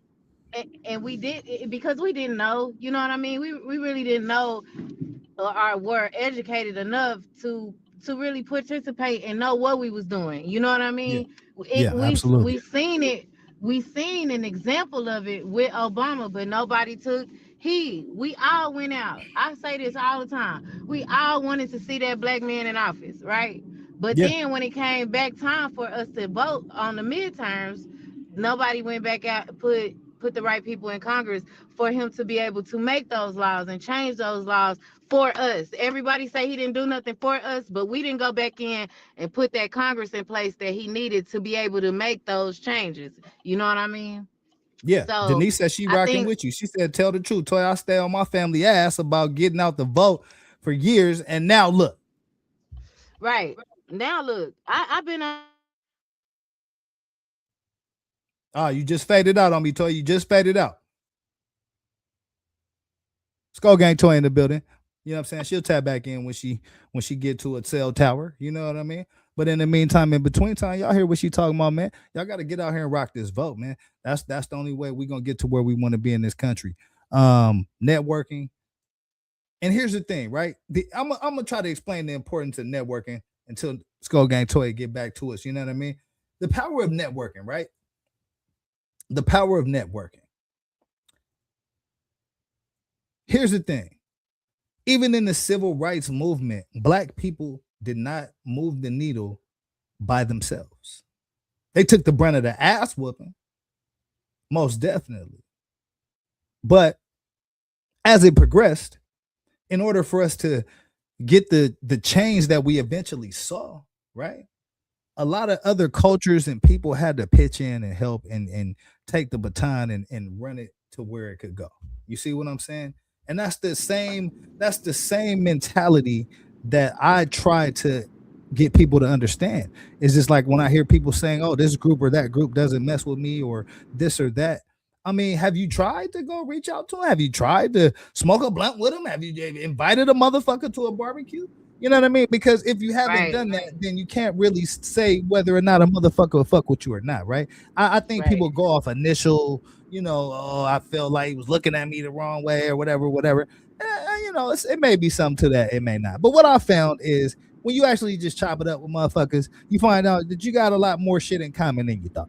And we all just people at the end of the day. Motherfuckers trying to feed their families, make a little bit of money, have a little fun, and you know what I mean, and enjoy their life. You know what I'm saying? So I have a different approach about life, and maybe it's because I played sports. I've always been involved with people of different backgrounds and races and all that shit, and you just find that everybody going through the same. Everybody going through some shit. You know what I mean? Like we all going through some shit. Skull Gang Look, Toy back in the building. take KJ for example, right? Yeah. KJ is somebody. I think KJ is very intelligent, but he prejudges everybody in the black community. That's what I That makes feel one like. of us, Skull Gang Toy. That makes one of us. He prejudges everybody in the black community like they already against him because of his vernacular or whatever the fuck he feel like we prejudge him for. But if you just came in and being yourself, trust me, it's some people in the black community that'll fuck with you. You know what I mean? And change your whole mindset on how you thinking about the black community. You know what I mean? You just done ran into a couple of bad apples or got your ass whooped on the way home from school a couple of times, and that just made you a whole Right. Right. conservative And that's Republican. exactly where I was going with this shit. That little peanut head motherfucker most definitely was getting chased. But listen, I'm gonna tell y'all I'm gonna tell y'all a real ass story right now, right? I got jumped. I got jumped by a gang of motherfuckers, by like 9 or 10 motherfuckers, putting hands on them motherfuckers too. Let it be known. All right, listen, I got stories out here in these streets. I don't niggas think I'm just nigga. I was really out here in the streets, nigga. I didn't Nigga, always I have a got jumped problem. by the whole You east feel me? side of Fort Worth. Oh, nigga, I got jumped by a whole side too. You feel me? The But here's the whole thing, east right? side Meadowbrook was on my ass. Here's the thing, right? You know what I mean? Hey, listen, I didn't fall and I didn't fall. I was nigga Fuck the you, ducking man. and throwing, bobbing and weaving out this bitch. You feel me? But at the same time, that's an event that really changed my life, right? It actually propelled me to the path that sent me on the journey that I was on. And so Right. I say that to say it's not about what happens to you in life, man. It's just how you react from that shit. Basically, Right. that's what I was taught. You know what I'm saying? It's not about what happens to you in life. It's how you react. Everybody going through some shit. We all got problems. Bruh, I'm a I got a whole whole felon list of out fucking here. problems. I You feel got me? I'm a whole felon out here. People would never know unless I tell them. You get what I'm Come on, saying? So come on. it ain't what you been through. It's how you take what you been through. You know what I mean? Like how you get through that shit or grow Yeah, through it. That's what I'm saying. fact. Like how do That's a you fact. grow through what you go through? You know what I mean? That's a fact. So yeah. Nah, that's facts. Here, let's tap back in with Jasmine. Let's see what Jasmine talking about real quick. It's a remix with Cali J, man. Subscribe to the channel. Right. This is a great point. Can we stay on this for a second? This Supreme Court, when there was a challenge to the, again, previous maps, this is before all this started, right? A lower court judge found the Texas maps were unlawful, that they violated the Voting Rights Act, that they violated the rights of the constituents of Texas, particularly black constituents. The Supreme Court said you have to leave them in place because we're only 4 days from the filing deadline. Now, in Louisiana, 42,000 people have already voted. We're not talking filing deadlines. We're talking about 42,000 people have voted. And the Supreme Court's like, have at it. Yeah, that's exactly right. So it is clear that while they've talked about these partisan actors sitting on the court, the only ones that are partisan actors are the 6 Republican appointee justices in this moment. Unfortunately, it seems like we have only gone backwards as it relates to the amount of integrity that exists even within the judiciary. I'm sure Joyce would agree with me when we look at some of these rulings that have taken place on lower courts and even in the appellate courts. We're probably thinking, why in the heck did we ever pay for a law degree? Because right now, who cares about the Constitution? Who cares about any semblance of precedence? Right now, they're just doing whatever they want to do. And Well, damn. She's saying, why did I spend all this motherfucking bread on a law degree? Listen, Denise says she like to hear from Toya, man. So I'm gonna let Toya talk. I'm gonna shut the fuck up. Now I agree. Like they got I think it's in Memphis. Memphis, the what's so wrong about them redistricting the maps is Yeah, Memphis is a whole black, you can say community, not a whole black city, right? And you got these people that are neighbors. So how they don't redistrict these maps, you got people that are neighbors that are going to 2 different voting booths. One voting booth might be close to their vicinity, and the neighbor's voting booth might be way across town somewhere. That's what how redistricting is affecting the voters, and it can cause mass voter confusion come yeah, election day. You get what I'm most saying? definitely. Most definitely. Oh, the So tricks and that's the why the scams and the word to schemes is tell out. people is to make sure you know where you gotta go. Know where you Yeah, gotta go. Look that shit up. You know what I mean? It's easy. It yeah. don't take Because that that shit, long at if you all. live in the South, that shit most definitely has changed. Yeah, it most definitely have. I moved though, so I don't know if it was me redistricting, but I moved and my shit I ain't in the neighborhood where the black folks is no more. You see how they Oh, try y'all, to do you, girl. you done got hood, you done got bad and bougie out here. You ain't in the hood no more. Huh? Okay, Yeah, they okay. tried to do me dirty though. They tried to make. I told you, Kelly. They tried to make me provisionary vote. That's the thing that people need to be aware of. Like, they might have some tricks and shit up at the at the booth when you get there.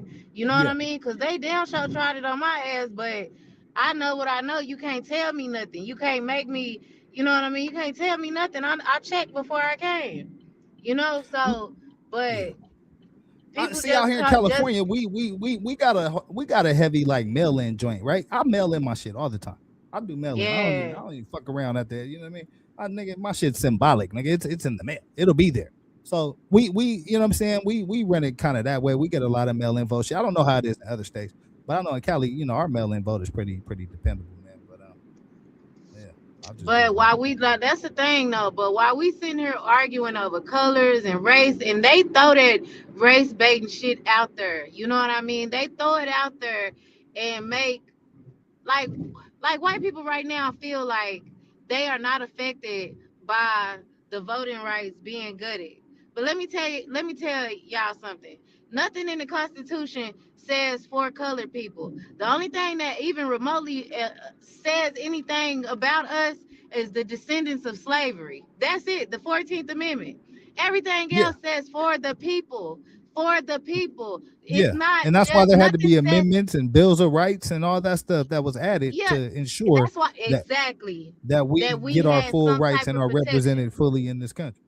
And then even then, Callie, even then, that damn Voters' Right Act don't say for black people. It say so that nobody can be discriminated against. You get what I'm saying? But if we had to fight for it, but even though we fought for it, the wording of that shit does not say black people. It doesn't say African American. It says for all people. Nobody can be discriminated against based on race, color, or religion, or none of that shit. You get what I'm saying? So Oh yeah, I people for sure thinking, get what you're saying. I for sure, like, so I talked people about it at the thinking, beginning of the show.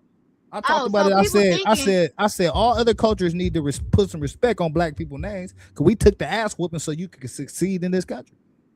but guess what? Since they don't remove that shit, people thinking, oh, it's just affecting black people. It's just black people that are affected. Bitch, you affected too, cause ain't you part of all people? Remember when we were saying Black Lives Matter and y'all, everybody kept on saying all lives matter? Now in the Constitution and those amendments, it say all people. So bitch, just because the we fought for it and they put it in place, it never said black people only. It never said that. So you're affected too. So if you come to the voting booth and somebody feel like they want to discriminate against you and not allow you to vote for whatever reason, now they have the opportunity to. Oh, they got You more get what than the I'm saying? opportunity. They got the incentive. The door's wide fucking open now. The door is wide This is fucking what open. they're gonna do. Exactly. So that's what I'm saying. While white people sitting down twiddling their thumbs like, oh, that don't affect me, bitch, it do. Think you finna go in there and vote Democrat and they don't want you to. Think that you gay and you think you finna come in there transgender and you think you finna vote. And they feel like discriminating against you. They now have the doors are open. Most definitely. Most definitely. So it's Let's tap not back. it's Oh, go ahead. Go ahead. You got it. Go okay, ahead. go ahead. Okay. Yeah, we're gonna tap back in with Jasmine real quick. Let's see what they talking about. Hold up. Frankly, it is whatever Donald Trump tells them to do. Well, a great example of that, Joyce, is in your home state of Alabama. And just a quick rehash here is that there was a state, a proposed map, Alabama Republicans, that would only have one majority black district. The Supreme Court, the same one, struck that map down. They said that's an unlawful map. Now, they have just given the green light after their recent decision in Louisiana for basically the state to basically use the map they themselves struck down. Do I have that right? You know, you're pretty close, except for the fact that our attorney general is now saying he'd like to set up conditions so that there would be no majority minority districts left in Alabama. And what we have in common with the case that Jasmine was talking about, in the Texas case, there was extraordinary evidence of intentional racial discrimination. Well, the same thing is true in Alabama. The 3-judge panel that invalidated these maps, with 2 Donald Trump appointees to district courts in Alabama included on that panel, they too found following trial that there was evidence not just of a political gerrymander, but of intent to discriminate on the basis of race. And that, by the way, is the new tripwire that this own court says. They basically say you can do all the partisan gerrymandering you want. You can't do racial gerrymandering. Of course, in many of these states, those two are essentially coextensive. But there was evidence of that racial animus. Yeah. So as you can see, in all this gerrymandering that they're doing in the South, there was evidence of racial bias being used to gerrymander. Go ahead, Toya. You were saying something. But we already see it. They slapped us in the face with that. I think it was a congressional man. I don't know. All in the South. They got shit going on. But it was a congressional seat that was won by a black Democratic man for no reason. The people went and voted for this man. They voted him in, but for no reason they took away that damn seat. They took away that district. Why? They didn't give him a reason. They just said that seat don't exist no more. Sit your nigga ass down. And it ain't nothing they can do about it. So you can see they doing it on discrimination. This shit that they talking about on the news is kind of like I said, Callie Dre, they be playing in your face because We already know they doing it in our face. What the fuck are y'all gonna do to stop this shit? You Yeah, know what I mean? that's That's a why I fact. be That's looking the at the question. Democrats crazy, because what are y'all gonna do to stop it? Y'all telling us what's happening, but we can't do shit. What are we supposed to do? Y'all got the power in the pen. Y'all got the y'all got the voices. Y'all got it. Y'all telling us like we can stop it. We can't stop nothing. Kinda, right? Put some I'll say action kinda. behind that much. I'll Okay, say go kinda, ahead. Toya, because here's the thing, right? It's our job to vote. And you know what I mean? It's our job to rock the vote. And so right now, they don't have a lot of authority to stop anything. Trump has the White House, he has the Congress, and he has the Supreme Court. Those are the three levels of power in this country. And so that's the problem, right? What does the people have? The people has the vote. And so if people are tired enough of going through this shit and tired of seeing the shit that they seeing on their screen, this midterm election is probably the biggest election we've had in, since the Obama election, I guess. You know what I mean? When the whole goddamn economy was collapsing. Or maybe the one with COVID. I mean, every couple of years we going through a lot of shit. And I guess this redistricting shit is the next push, because it's actually splitting up black communities and districts and voting centers of power in the South, right? And so that's kind of what I'm trying to highlight in this shit for people, is just like the South is most definitely being targeted. Black communities are being targeted. And so again, there's a huge push by Trump as well to pack the courts, not only the Supreme Court, but the lower level courts. The lower level courts are the ones that makes a lot of the decisions. But in where we're at, the weird part about where we're at is that the lower courts have been really the only thing that's kind of saving this country from slipping into fascism. They haven't been going for Trump's bullshit for the most part. On the immigration shit, there's been a die down on the immigration shit. Why? Because Trump has lost 90% of the immigration cases he's sent in front of these lower court judges. And they've Cali, yeah. the lower court is the lower court is the one that came and fucked up Jasmine's elections. The lower court is the one that came in and stopped Tennessee's vote Oh no, that I happened never to said it was redistrict perfect. a I mean, map. I didn't say it was perfect by any means, but what I'm telling you is this shit could be a lot worse. But there are a lot of Let me tell you instances. this though. Okay, yeah, go ahead. Let me say this. Congress, okay, you said we the people got, okay, they got all the power. They do. They are running shit. But let me tell you why Democrats in Congress be fucking mine off. They Let's go. just had, we spending what, 25, 50 billion a day for the war in Iran, right? They just had a vote today on the war powers resolution because Donald Trump didn't come before Congress to start this war with Iran. He had like 60, 90 days or some shit before he had to stand before Congress. Today was the day. Donald Trump tried to change the name from Epic Fury to something else to stop from having to go before Congress. All of a sudden, Congress had a vote today to stop with the war powers resolution. Why do we have a Democrat voting no, we don't need to stop the war with the Republicans? You know what I mean? Yeah. Like, why do we have that?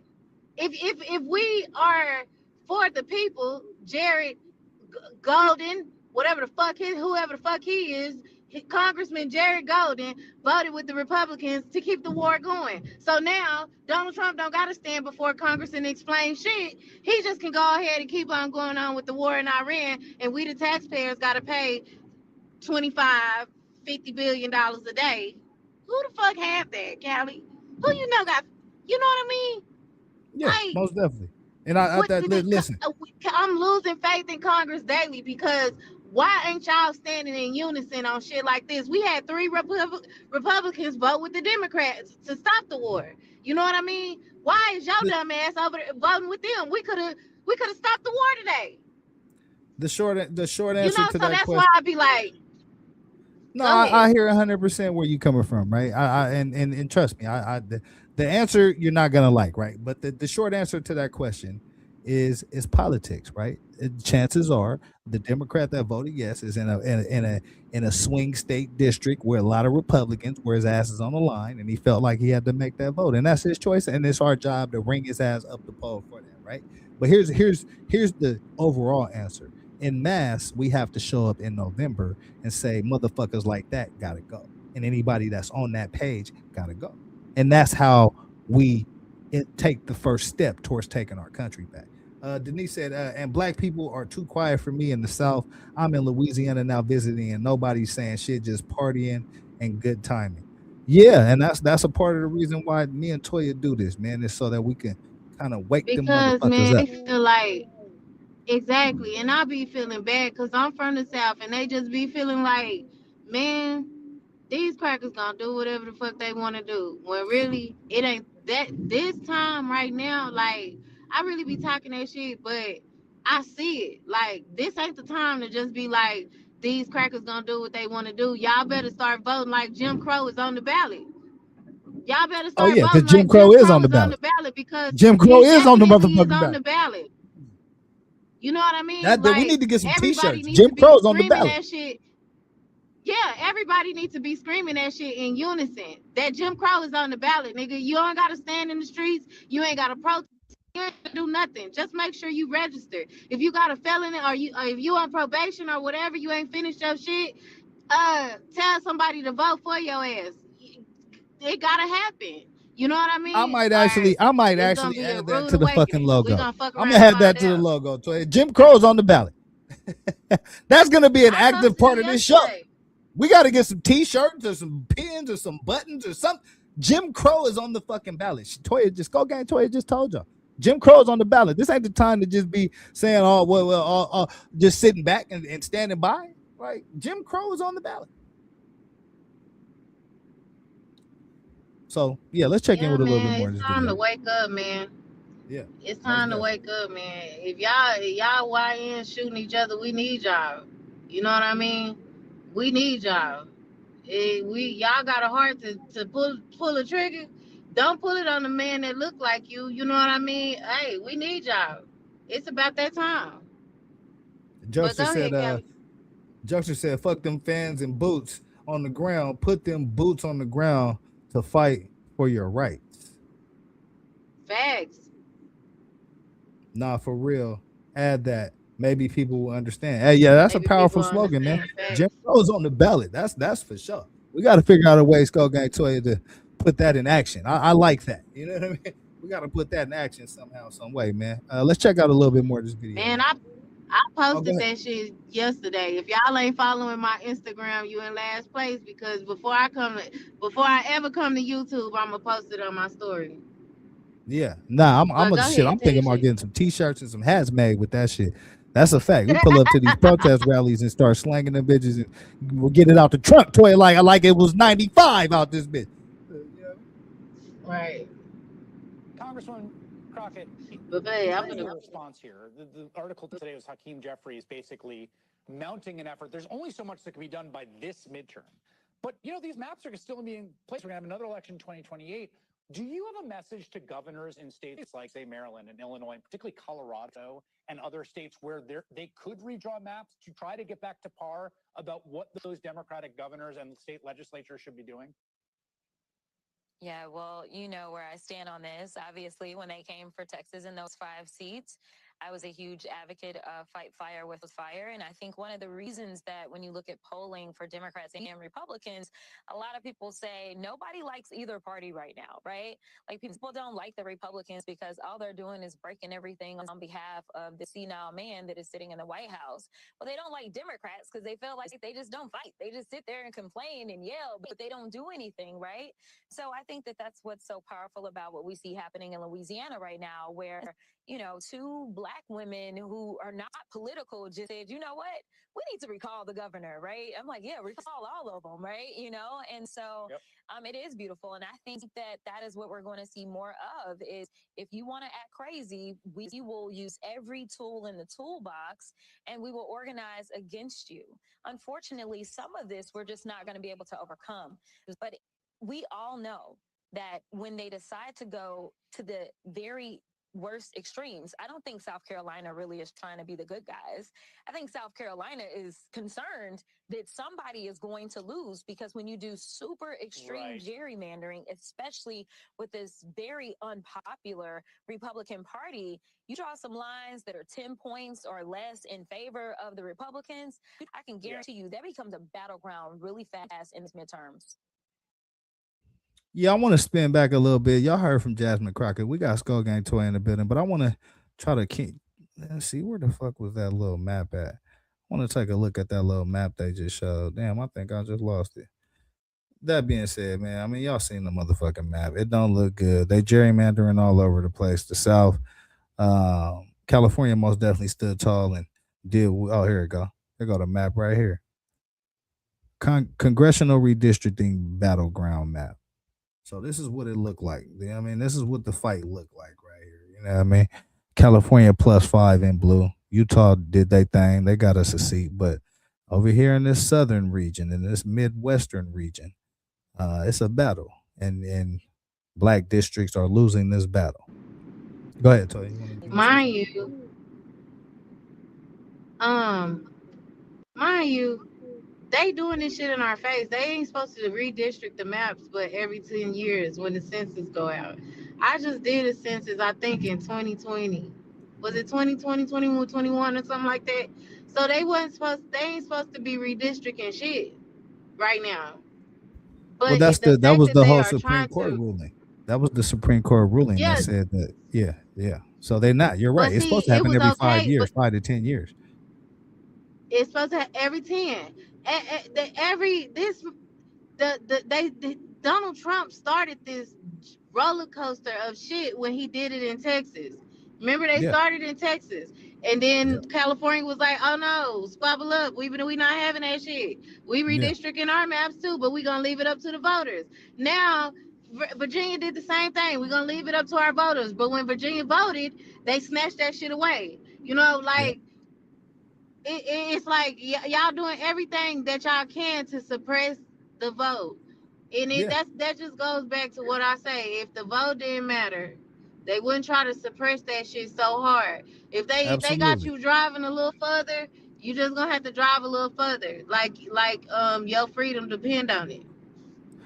I think if you should take nothing else from this map should show you that voting matters, because they're going through a whole lot of effort to redraw these lines and get those pluses and not have them be minuses, because that's where the power lies. And so when I get up here and I talk this politics shit to y'all, I'm talking to y'all about power, and the power lies in your hands. You just got to be able to use that shit, and you got to know what you're using it for. And so that's kind of the purpose of tonight's show, man. Is I'm trying to bring that realization and illustration to y'all. We're gonna jump to another video, man, because I wanna hear from another what we looking like on time? Yeah, we good, man. This is my motherfucking show. We good. I want to hear from another prominent voice out there, doing a lot of good for the black struggle, man. Actually, two people, really. I'd say, you know what I mean? Because I dig what Roland Martin be talking about, and Stacey Abrams. He had her on the show, so let's tap in. Today, Georgia Governor Brian Kemp announced that he is going to call a special session on June 17th to redraw their map. So you have 4 African Americans representing the state. One of them recently passed, Congressman David Scott. And so we'll see exactly what's going to happen there. South Carolina governor announced that he's going to call a special session to try to redraw the seat of Congressman Jim Clyburn. An effort failed yesterday when all the Senate Democrats voted against it and 5 Republicans joined them. If they do a special session, it will only require a simple majority of Republicans. And so they have the votes to actually get that done.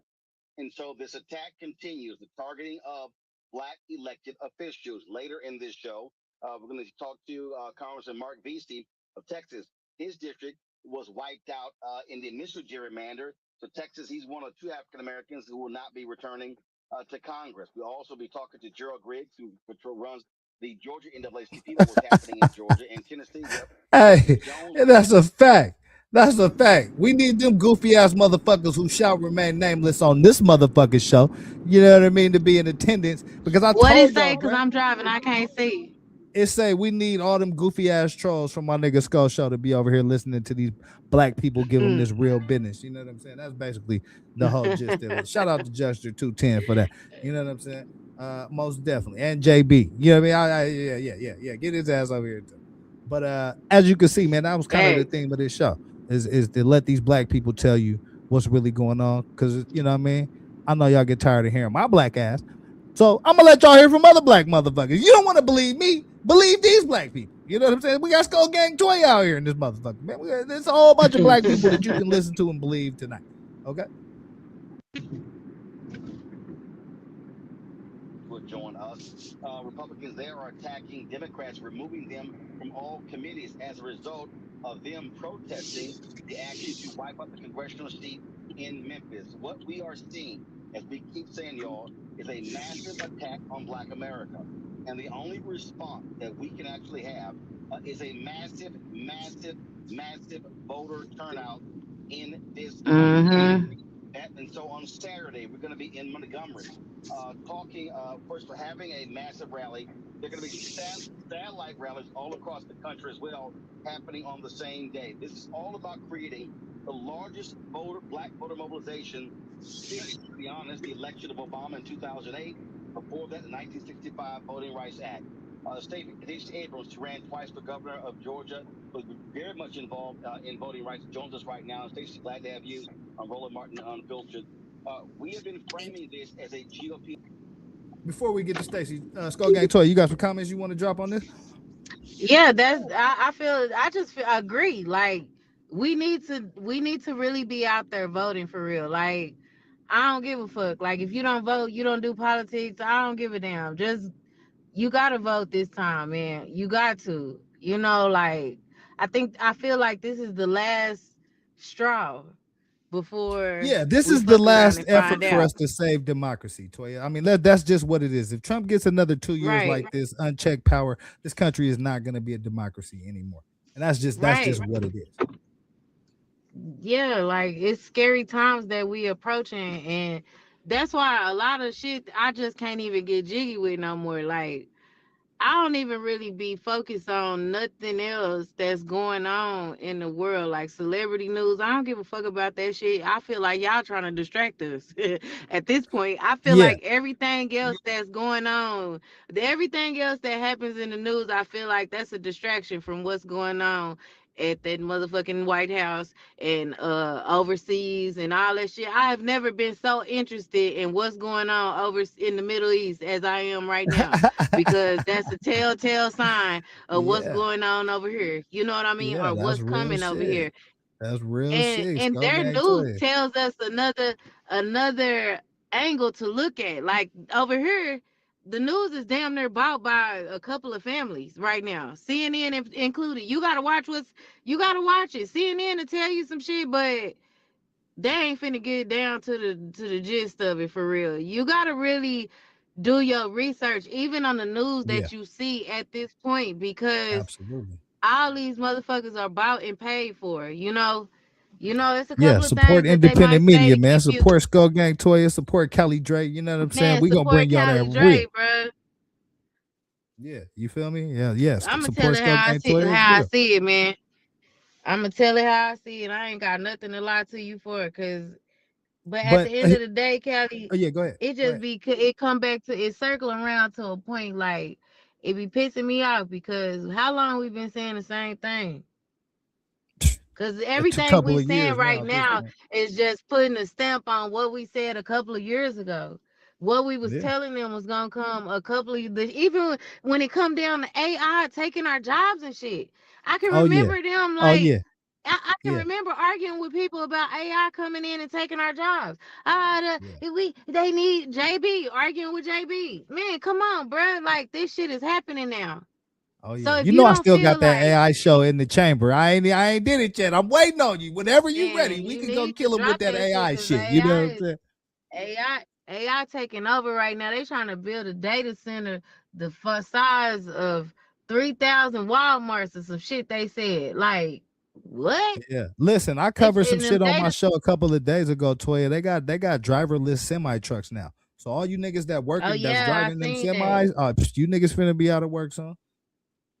Nah, for real, man. Yeah. It's Nah, getting that AI scary shit out coming. I here. got a whole AI series. I got a whole AI series I could do right now, locked and loaded. I don't think people really ready for it. And the AI ain't really hit the topic of the streets yet. So I ain't really, I just got it. But listen, I got a whole AI series I could drop right now. But you know what I mean? But it's all connected. All this shit's connected. Who's running AI right now? Elon Musk. Who was on the plane with Trump Elon over there in Musk. China selling the country away? Elon Musk Elon and his Musk. son.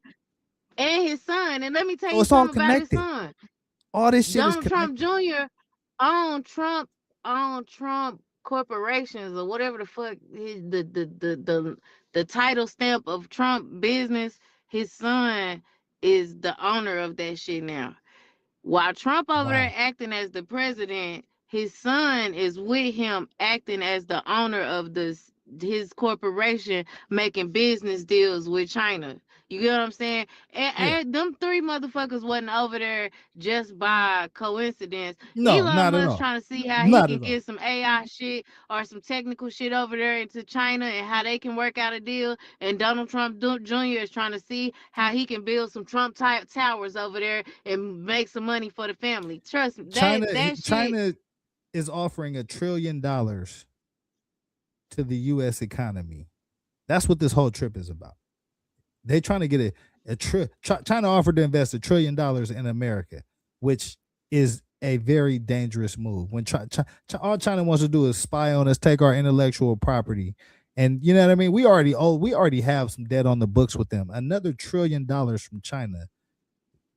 I mean, let me try to explain this Trump to took y'all, that right? shit because China's president was on the news yesterday talking about we done entered a new era and Americans need to understand that we entered a new era. After he talked to Donald Trump, he was telling the Chinese people like we done entered a new space with America where, it's not bad. We trying to build new things, new relationships like that I don't know his name, but he was telling them like, Xi so Jinping, I think yeah, that's right. Yeah. yeah, well, my tongue get twisted Yeah, saying yeah, Pete yeah, Hess yeah, shit. yeah, yeah. I can't even say that nigga name, Pete Hess. So But yeah, listen, let me hit you with this, right? So that whole $1 trillion shit, they already, as Juster pointed out, the crazy thing they own us. Yeah, we have I'd say like 20% Chinese debt somewhere around there that they already have. Another $1 trillion in our economy most definitely gives them a lot of ownership in what's going on here in America. And so again, as I try to lay this shit out for y'all, right? You got a whole Epstein class that's protecting a bunch of edophiles and weird motherfuckers and foreigners and shit that want to have a stake in what's going on in America. Now you got China trying to drop $1 trillion in America. And China is the same country that's helping Iran, which is the country that we're fucking fighting. Like, let's not forget about that. Donald Trump started a war in Iran, and now he's making deals with China and Russia. And those are the motherfuckers that are helping Iran, the motherfuckers that we're fighting that have already killed 13 American soldiers. So if it sounds like a big ass game of blind twister, that's kind of what it is.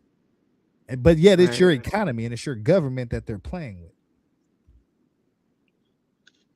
Let's check in with Stacey Abrams, man. See what the fuck she talking about. Hit that like button, subscribe to the channel, man. Jim Crow is on the motherfucking ballot. you better vote like you. I have been saying for more than a year, the Republican Party was to completely defund Black America. They're targeting every facet. Political power, they're targeting nonprofits, they're targeting economics, they're targeting education, health, you name it. And so this year, the Republican Party, what they're doing right now, poses an existential threat to the future of Black America. I think you're right, but what I think we have to understand is why. This is about power. This is all about power. We know that in 2046, the United States of America is going to be a majority minority country.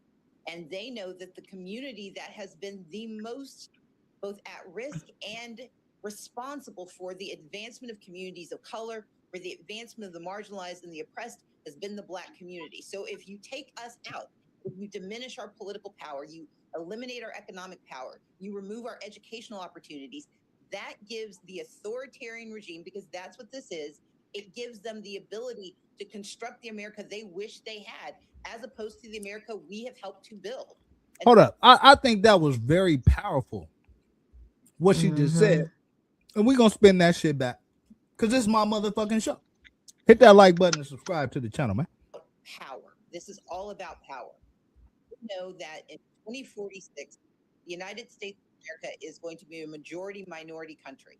And they know that the community that has been the most both at risk and responsible for the advancement of communities of color, for the advancement of the marginalized and the oppressed, has been the Black community. So if you take us out, if you diminish our political power, you eliminate our economic power, you remove our educational opportunities, that gives the authoritarian regime, because that's what this is, it gives them the ability to construct the America they wish they had, as opposed to the America we have helped to build. And so it is absolutely true that they are targeting us intentionally, assiduously, but they are doing it by misunderstanding where we are today. They are using a Jim Crow playbook in a very different era. There are enough of us, especially when we are in coalition with other communities of color and with people of good intention, that we can not only fight back, we can win. You got anything you want to say on that, Toya, before I get to this? That's what's gonna. That's what they gonna see. They pushing us to an era. Like I said, I feel like they pushing us back to an era in the 60s and 70s, right? But in the 60s and 70s, we were a strong community. But they pushing us to get back together. We already got a young crowd that don't give a fuck. You know what I mean? They don't give a fuck. So y'all pushing us to regroup and get back to unifying with each other. And really it's gonna end up backfiring on their ass, because once we unify and have allies that unify with us, it's over for what the fuck y'all trying to do. So that's in their eyes, taking away all of our political power. Like she said, they feel like, oh yeah, they gonna be the majority now. Now we need to take away their power. We need to take away everything they can have, because they gonna be the majority. But bitch, we like she said, we are not. We ain't them. We ain't them. Yeah. Ain't And nobody we finna ain't just be going. sitting there letting y'all spray us down with no motherfucking water hoses. We finna be fighting and clawing and scratching with y'all ass. We have guns now. Fuck. Yeah, we ain't going. But I think We ain't going. shout out to Skull Gang Toy, man. She dropping them gems in here. I also think what she said was powerful, which is we have to not only come together, but we also have to come together with other cultures as they and Yeah. help them realize that they under attack too. Because we're not going to be able to win this fight alone. And then that's just something that I say a lot. And people think, oh, that I'm down in Black people. No, I can just look at numbers. I can look at our percentage in the country, and I can look at even of that percentage, not everybody going to be going in the same direction. And so look at our total percentage and cut that number by 8%, because 8% of the motherfuckers that's in our black movement ain't gonna rock with us. You know what I'm saying? So that's how I look at shit. So we're gonna need to build relationships and network and try to partner up to get to where we all trying to go. Go ahead, Tori. But that's why I keep stressing we need to stop fighting over stupid shit like race. Because once we all realize and wake the fuck up, in the same boat. They have attacked every race, every community of people. They have attacked in some type of way, even the white people. So once people Yeah. realize that it's not us against each other, but it's really us against them, then we got a fucking chance at beating the government at their own fucking game. But it takes the people to wake up and see that shit for real. Yeah, you know what this Trump administration has been very Can you good hear at, me? right? It's been very good at pointing the finger and saying I those cannot people hear over you. there are responsible for your problems. And people buy into that shit all the time. But in reality, it's not a zero sum game. We have enough money in I this can't hear country. you. Let me know if y'all can hear me in the comments. But long story short, we have enough money in this country to where I don't have to win. You don't have to lose for me to win, and I don't have to lose for you to win. That's the game that this government tries to play, but that's not the reality of what's going on in this country, and that's not the financial situation that we have. We have enough money in this country to take care of everybody and make sure everybody gets a $2,000 check, according to Andrew Yang's campaign a couple years ago. Y'all remember Andrew Yang? And that's some shit that always stuck with me. He was willing to give everybody 2 bands in this motherfucker, and he said we got the money. So I take his motherfucking word at that. And so for me, at the end of the day, I don't have to lose for you to win. You don't have to lose for me to win. It's not a zero-sum game. We have enough money in this country to take care of everybody. But those priorities get fucked up from election day to inauguration day. And that's the problem we have in this country. We need to make the shit that we want a priority after election day, on inauguration day, on day 1, on day 100, on day 300. And we're not doing a very good job of doing that. And so, again, it's been a concerted effort, right? I always want to say I want to explain this shit to y'all, and I have time, but I'm gonna explain this shit to y'all, right? Since the 80s, there's been a concerted effort to remove government from high school. So that's why a lot of people running around here don't even know how the fuck the government works. They don't know the governor from the mayor, from the goddamn senator. And that's a problem. If you're gonna win a game, you got to know how to play the fucking game. First and foremost. You don't just crack the Monopoly open and just start throwing the motherfucking dice and making it rain with the money and shit. No, you read the goddamn directions. Figure out how you can win. And not enough of us are reading the fucking directions. And that's why we're not winning. Simple as that. So hopefully I can spark something in your motherfucking mind to make you want to read the directions to this game, because we most definitely can win. Let's tap back in with Stacey Abrams, man. See what she got to say, man. Shout out to Skull Gang Toy. I think we lost her in the shuffle. You know what I mean? Oh yeah, she said she couldn't hear. This is all good, Skull Gang Toy. We appreciate you. You know what I'm saying? We gonna keep up this fight. You already know how this shit go. Let me see what Stacey Abrams talking about. I thought my wife was going to cheat on me. Okay, well, damn, I guess not. Hit the like button, subscribe to the channel, and if your wife cheat on you, motherfucker, it's your fault. You ain't doing what you're supposed to do right there where you land that Playboy. You're absolutely right. First of all, what you laid out is really the thesis of my book, White Fear, the brownie of America is making white folks lose their minds. I've been yelling and screaming this since 2009 that what is taking place today was going to happen. But what also has to happen, though, is we've got to be maximizing our vote. What y'all did in Georgia, I mean, I will never forget 2012, the night Obama won. I was waiting to go on CNN. Then Congressman Chris Van Hollen was in the wings. And I said, Senator Van Hollen, I don't understand why y'all are not aggressively trying to mobilize and organize in Texas and Georgia. He said, red states, it's going to be too expensive. I said, no, it's not. You have to multi-year. He pretty much blew me off. Well, it was in 2012 where y'all didn't wait on national Democrats. Y'all said, hey, we're going to mobilize and organize this state. It showed up in 2020. The investment has to be made. And I dare say right now, Stacey, these white progressives and donors and others, as opposed to, waiting to fund things, for the general election, they've got to be funding a massive voter turnout right now that is akin to what happened in 1965. It cannot be wait for the fall. This has to be taking place as we speak.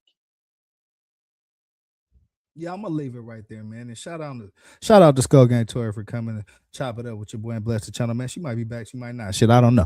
You know what I mean? But that's how I go around here. It's unpredictable as fuck. You know what I mean? You got me though. You know what I'm saying? You got the black guy. You feel me? I'm still in this motherfucker, man. But yeah, we're gonna jump a little bit, man. I think y'all get the point on kind of where I was trying to go with this show tonight. I wanted to spend a lot of time on what's going on in the black community, the problems that I see, and some of the issues that these politics is going to bring our communities here in the not too distant future.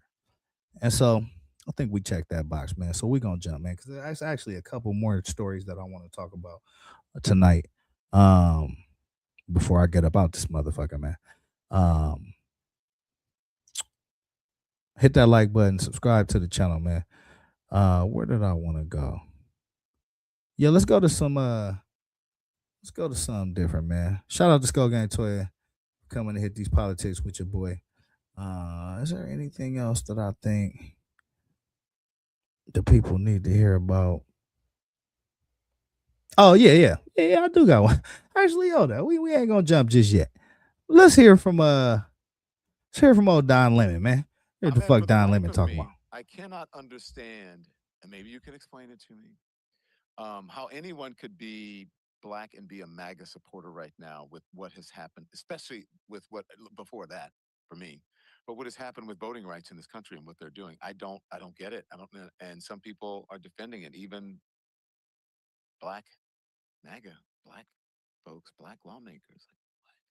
Yeah, man. We just watched right before this, the Tim Scott and the Wesley Hunt videos of them basically saying, "Oh, Tim Scott saying I'm still black, and I'm telling you that redistricting is fine," or Wesley Hunt being like, "I'm here to tell you Jim Crow's done," just because like these people have just sold what's left of their soul for this party, and very clearly, I was talking about this on MS Now last night, and just said outright, like Trump is, in my opinion, what I think history suggests is the most openly anti-black president in modern history, especially in recent times. And right now, to be MAGA as a black man or black woman or black person is to be opposing yourself, your very nature. You have a party that is trying to erase your power, and to back them is insane to me. I don't. There's no amount of money or power is worth that relinquishing of your dignity, man. I can't. What about you? Can you understand it?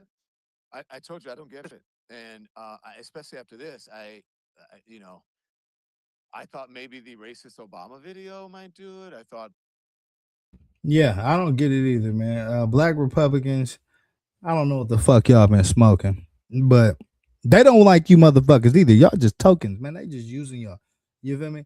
Um, but yeah, I wanted to get a little bit of this before we jump, man, because I got like one more, actually two more stories I want to break down before this night is over. Got to get to the other two thumbnail stories, if nothing else. But I feel like we did a good job for Black America today, man. Trying to break down, where we are currently politically and what's going on with the South as all this redistricting is taking place, man.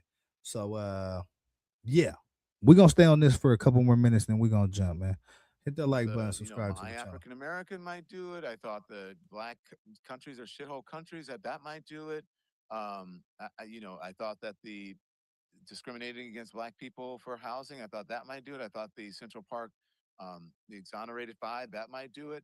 I thought, higher taxes for poor people and fewer services for people who are part of the underserved communities. I thought that might do it, but not even taking, black voting, the ability to have black representation away. That's not doing it. So I don't know if it's part of a cult. I don't know if it's self-hatred. I don't understand that mentality. They don't want you to know about it. Hey,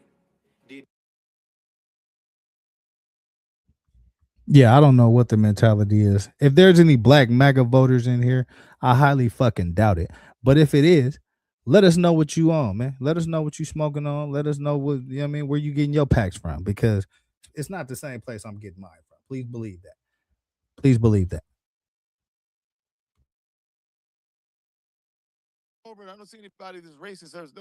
There's no black and white signs or something for water fountains. I mean, whatever he said. That's not how you do it. What happens with white supremacy and racism is that it mutates, and it evolves into something where it survives. How do we survive? Oh, well, we take the same laws that were meant to protect people who are part of minority communities or black people, let's just be honest, which then, trickle down to Latino people, Asian people, Indian, all of those rights. We use the same laws and language to discriminate against them, or the same laws that were used to protect them. We use those um, to discriminate against them. We use those against them. And if they don't understand that, I don't understand how they're even in positions to be lawmakers in this country.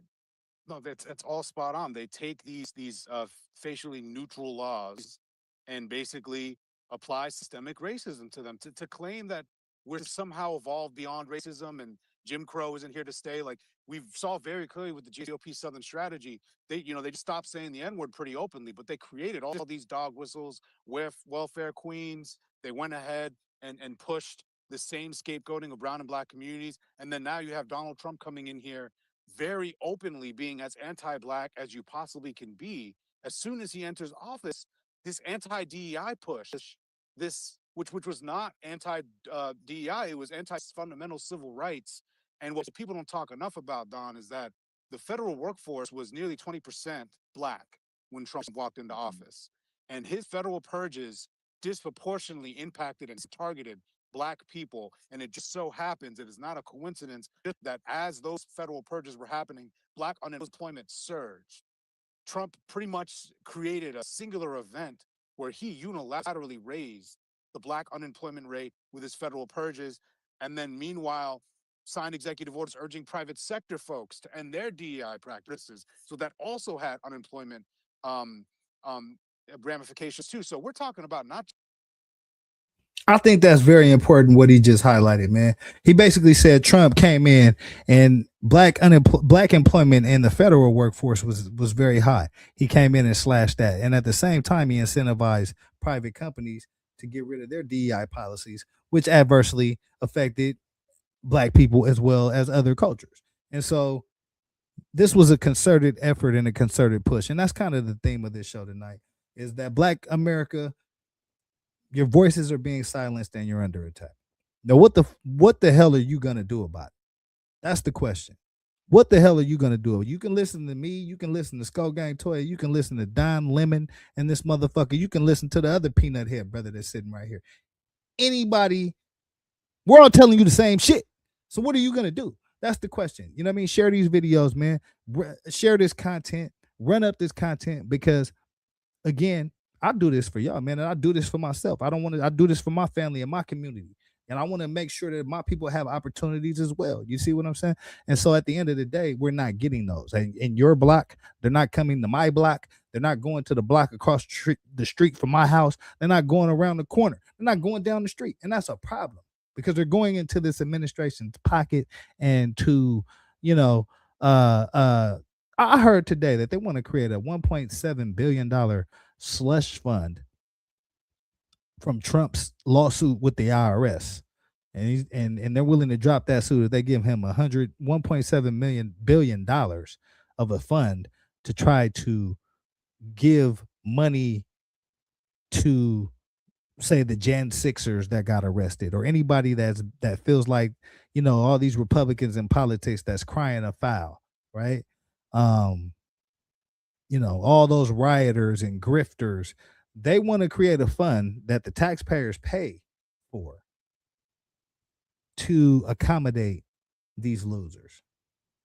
So again, there's a lot of games being played. There's a lot of balls being thrown in the air, and that's probably a bad word. No homo, pause, all that shit. But y'all got to understand where I'm coming from. They're throwing a lot of spaghetti against the wall because when you do that shit and you get people looking over here and over here and over here and over there, they don't know where to look.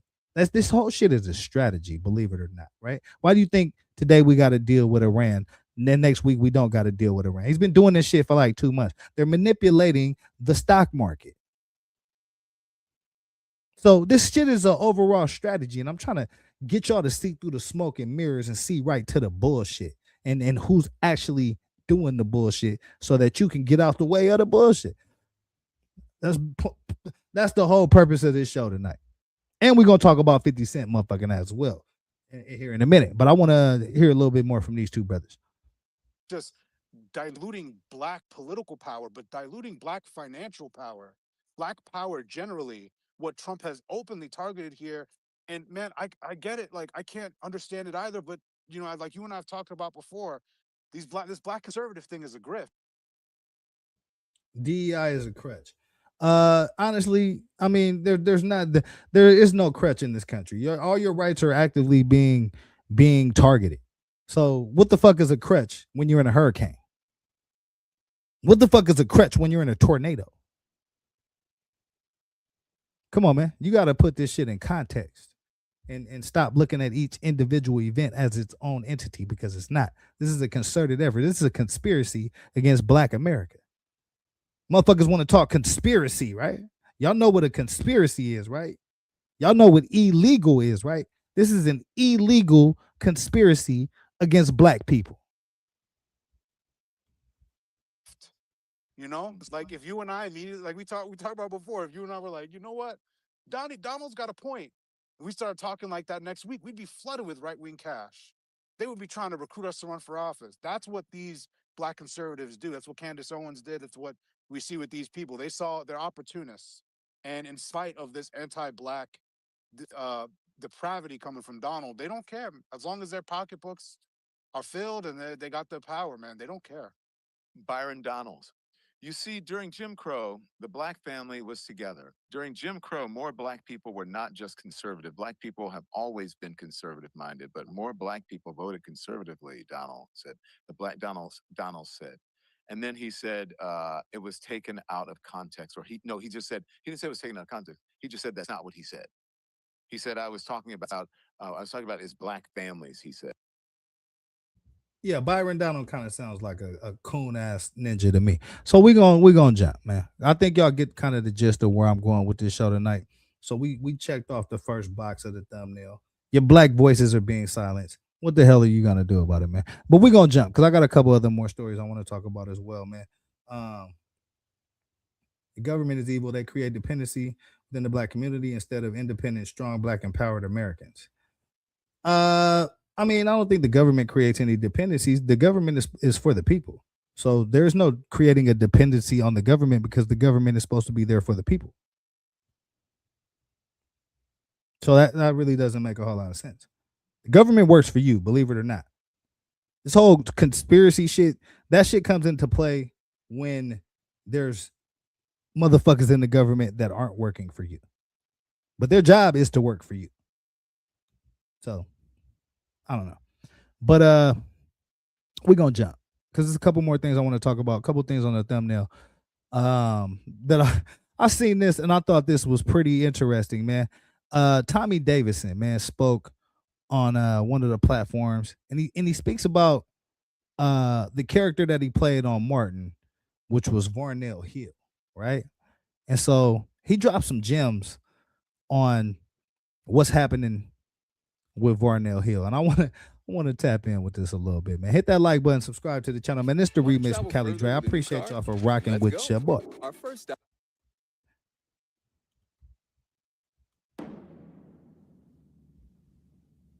Shout out to Art of Dialogue as well for this content. Varnell Hill, that character, man, is so legendary.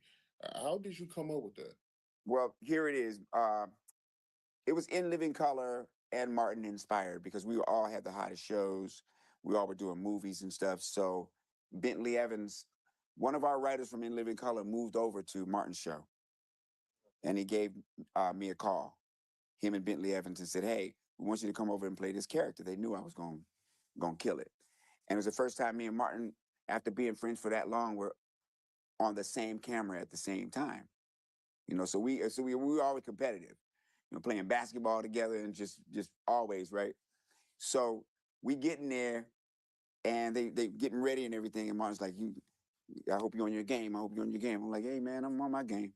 You know, let's go. That camera came on. I ain't say nothing that was on the script, you know, and he was trying to not laugh, man. It turned out to be a classic because that was our real relationship. You know, that was our real relationship, man. And and he was setting me up too, because he'll say one thing and I'd take it further. Like he said, you know, you got a pool, huh? You got a pool? And I always take it high. No, I got a lake, you know, Lake Varnell, actually. You know? Yeah, I remember that shit. Catfish delicious. Catfish delicious, nigga. You know, he just kept feeding me, but he couldn't laugh. Right. So y'all remember back in the day, man, the Martin show. You know what I mean? He had a segment or a show about, I think he was trying to lead a radio station, and Varnell Hill was the guy that Stan was courting. And so the Varnell Hill character always stood out. I think they did like a 2 show with that. traveled to LA. You know what I'm saying? Casey and JoJo on there. You know, Martin wilding out with Casey. Casey, JoJo. Y'all know y'all remember that shit. So Tommy Davidson, he actually drops a gem on what they're planning to do with this Varnell Hill show. It says Tommy Davidson reveals how Varnell Hill was created on Martin and says a spinoff is coming. So I want to check in with that Yeah, real man, quick. and it's gonna be it's a Hold up. So I think I done went too far. Hold up. There we go. bounce them on that knees. Bounce them on the knees. Just think of melody. We're here. That's crazy. So y'all got a show coming. I can't wait for that, man. I'm looking forward to that. That's gonna be crazy, man. Yeah, man, and it's gonna be it's a TV show about a late night talk show. That's really a late night talk show. Yeah. So when we go to the nighttime part, we got real guests. We killed it. We got a lot coming, man. October London. I mean, Kirk Frank, everybody. I had sketches with Damon and Martin in it, and everybody showed up.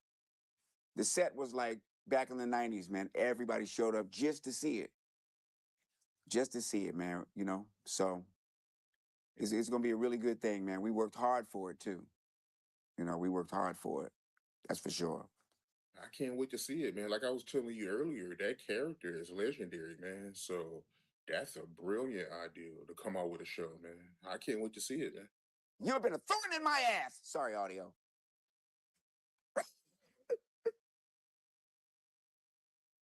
Yeah, Tommy Davidson said they got a show. Varnell Hill about to drop a show.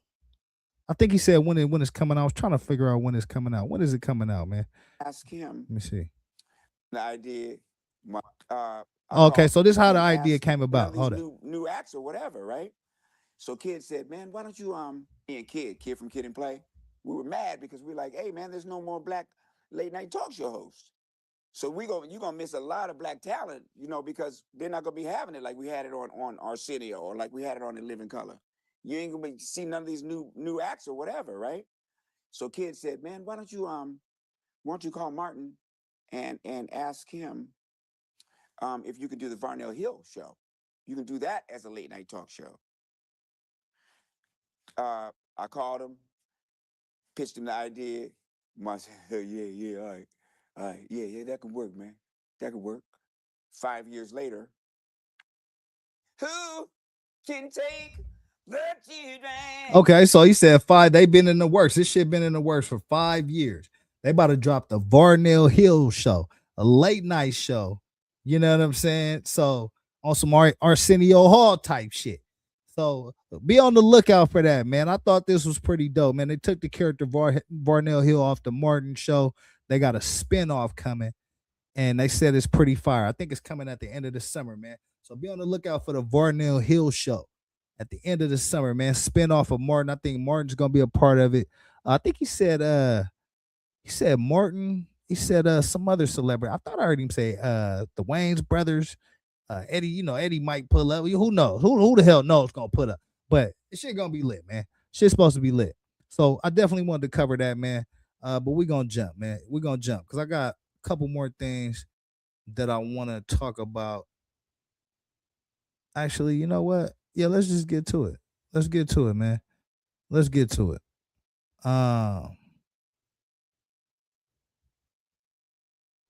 Rough arrest. It was a teen girl that got caught on camera in Riverside. I wanted to take a look at this before we get out of here as well, man. Y'all let me know what y'all think about this video, man. Hit that like button, subscribe to the channel, man. It's the remix with Kelly Dre. I appreciate y'all for rocking and tapping in with your boy, man. Let's get it. Did it go too far? That's the question you ask yourself as you watch this video. Now, what we know from the Riverside County Sheriff's Department is that the deputy involved has since been reassigned from the school resource program pending an internal investigation. Tuesday in Moreno Valley. Oh, shit. What happens after a Riverside County Sheriff's School resource deputy Oh, is shit. reported of a fight between two students off campus at around 3:45 in the afternoon. The deputy seen arresting one of those students in what some are criticizing as a rough arrest of a juvenile. She was young. Oh, damn. That's a girl. And that's she is juvenile. So this was a high school fight. The police came out for Riverside police came out to stop a high school fight. And they end up dragging the high school girl, ramming her head against the ground, beating her ass up, all kind of crazy. Y'all let me know what y'all think about this video right here. Pending an internal investigation. Tuesday in Moreno Valley. This is what happens after a Riverside County Sheriff's School Resource Deputy is alerted of a fight between two students off campus at around 3:45 in the afternoon. The deputy seen arresting one of those students in what some are criticizing as a rough arrest of a juvenile. She was young. She was young, really young. This man, who asked us to conceal his identity, runs a popular social media page and was alerted of the fight on LaSalle Street. When he got there, he started filming. He says the deputy approaches the female student as she was walking away. Put your hand behind your back, like stop. Stop doing what you're doing. You see the deputy and female student tussling. He was telling her some things, and that's when she was being resistant and not listening to the officer. As she appears to try and fight him off, he slams her to the ground, puts handcuffs on her, and picks her back up. Other deputies who arrive take the student into custody. The nearest campus is Vista del Lago High School. While some folks say the deputy was just doing his job while dealing with defiant kids, others say this went too far. She was on the ground, and yes, she got rowdy, and he was just moving around, like I said, like a rag doll, just pushing her around, shoving her, like she's already down on the ground. The Riverside County Sheriff's Department tells KTLA that the school resource deputy was alerted to a physical altercation between two students off campus. While attempting to detain and handcuff one of them, authorities say one of the students pulled away, resulting in a use of force. Paramedics eventually evaluated the juvenile before she was taken into custody for battery and resisting arrest. While the department says this is part of an ongoing investigation, they released a statement saying in part the deputy involved has since been reassigned from the school resource program pending an internal investigation. The sheriff's office takes each use of force very seriously and makes every effort to de-escalate these situations. Man, we don't want it. That didn't look like no effort to de-escalate nothing, man. Y'all let me know in the comments. Was that an effort to de-escalate, or was that high school minor getting her head slammed against the wall like what it looked like on the video? I'm you know what I mean? I'm gonna let y'all make the decision on that, but we're gonna jump, man. Because I got one more story I want to talk about. I've been trying to get to this breakdown for a couple of days, bro. And I just, you know what I mean? A lot of shit going on, man. You know what I'm saying? It's California in the springtime, man. Shit. A lot going on. But we're going to get to that shit tonight for sure. Yeah. Oh, yeah. Come on, man. Yeah. I'm a black man in America. Please believe. I knows that. Police brutality is real. Most definitely. Most definitely, man. But yeah, we're gonna jump, man, because your boy 50 Cent found himself in a new lawsuit. So we're gonna break this down a little bit, man. 50 Cent hit with a shocking new harassment lawsuit. So I wanted to take a look at this story right here, man, and see if we could dig into what the hell going on with 50, man. Hit that like button, subscribe to the channel, man. This is the remix with Cali Dre. Share the videos, hit the Cash App. All the support is most definitely appreciated, man. Let's get it.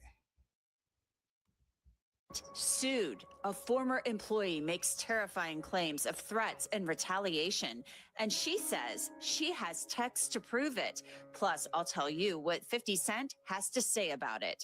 I'm Anjanette Levy, and this is Crime Fix.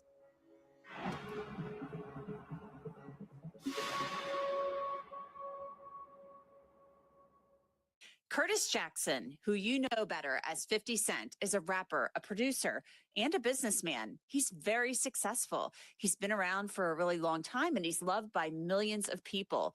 But a woman named Monique Mayers paints 50 Cent as the boss from hell in a new lawsuit, and she makes a lot of allegations that include threats, FBI investigations, and the possibility that 50 Cent's associates were involved in the 2006 murder of Busta Rhymes' bodyguard.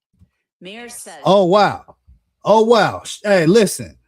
This new 50 Cent harassment lawsuit is alleging that 50 Cent's somebody in 50 Cent's team had something to do with Busta Rhymes' bodyguard being unalived, allegedly. So that was one of the shocking things that I got out of this harassment suit. But let's take a look at a little bit more of this commentary and see where it's going, man. Hit that like button. 2006 murder of Busta Rhymes' bodyguard. Mayers says she worked for 50 Cent for 12 years.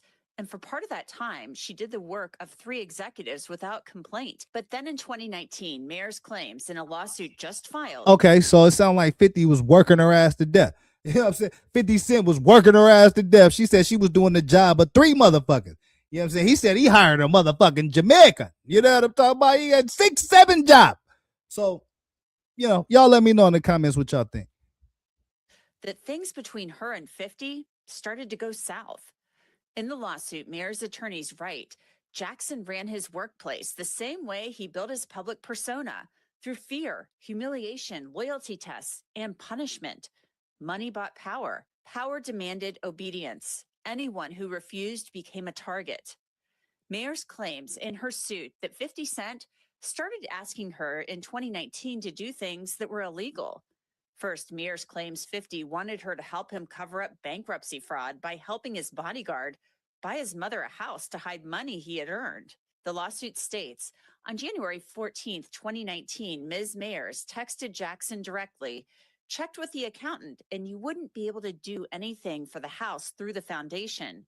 She then forwarded the accountant's advice to Walters and suggested Walters use the funds from the recent $168,000 wire as a down payment, a lawful alternative to the scheme Jackson had proposed. Second, Mayers claims that 50 Cent and his associates wanted Mayers to file a false police report, claiming the rapper's bodyguard stole his car, but in reality, he believed the bodyguard had stolen $600,000 from him. That money, according to Mayers, had never been reported by 50 to the bankruptcy court. Okay, so it looks like an associate of 50 Cent's, one of his employees, has filed a lawsuit on him, claiming that 50 had her doing a lot of illegal shit. You know what I'm saying? Let's just break this down for the layman terms. 50 had her ass wrapped up in a bunch of criminal shit, allegedly, according to this harassment suit. Earned income. The lawsuit states in a single day, Jackson had asked Ms. Mayers to file a false police report for a car that was not stolen, be an accomplice in concealing $600,000 in undisclosed cash from a state court, and fire Walters for the alleged theft while Jackson listened from the shadows.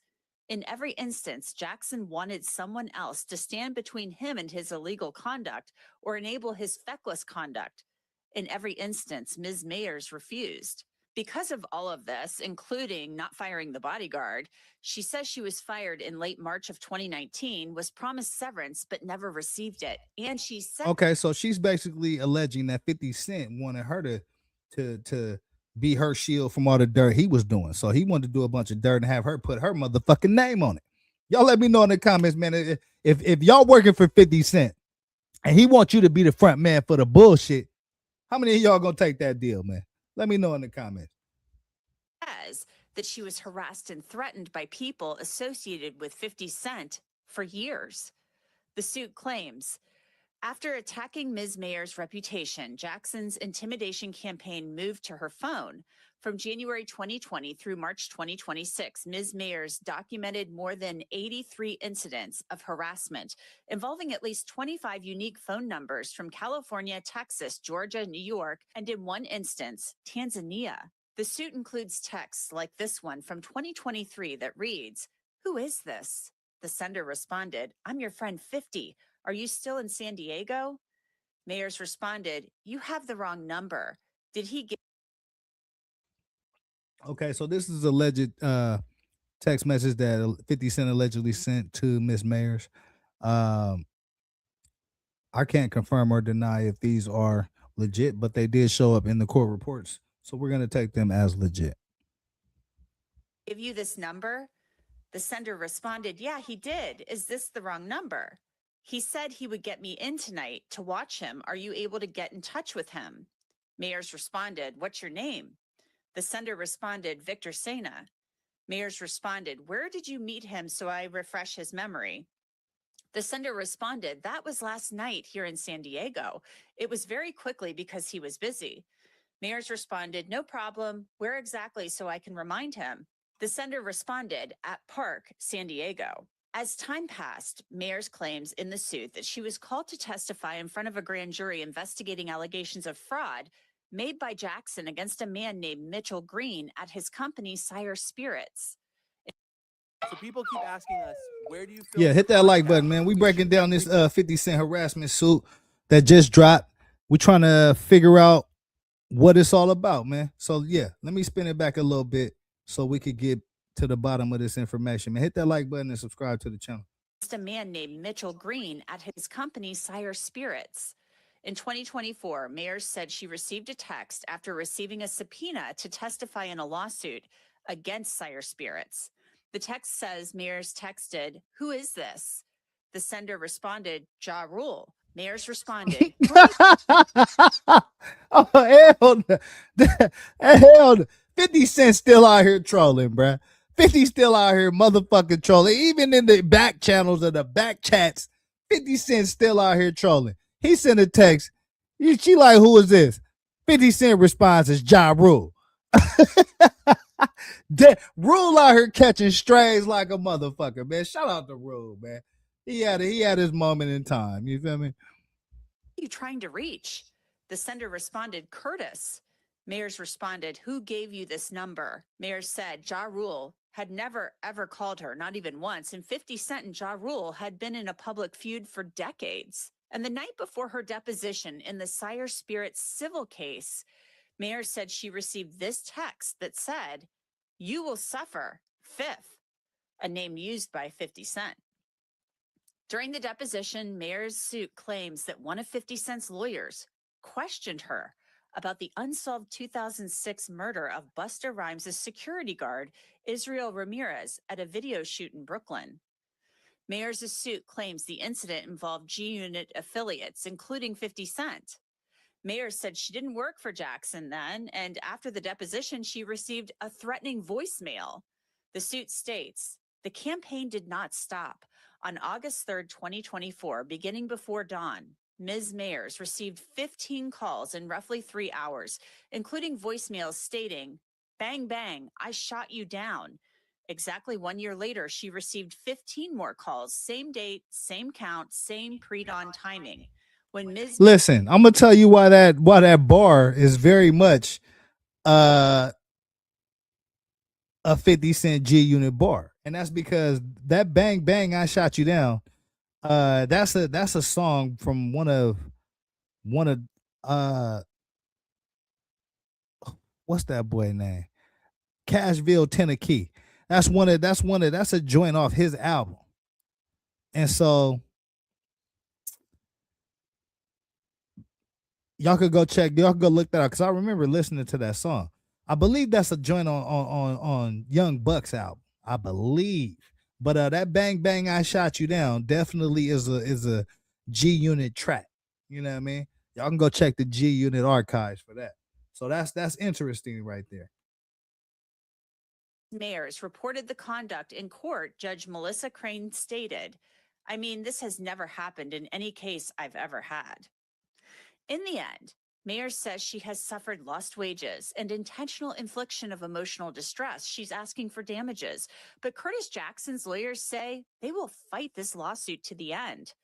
In a statement to Law and Crime, Jackson's lawyers wrote, "Curtis 50 Cent Jackson and his representatives categorically and strenuously deny the baseless allegations made in a recent civil complaint filed by Monique Mayers, a former employee terminated for cause on or about March 27, 2019.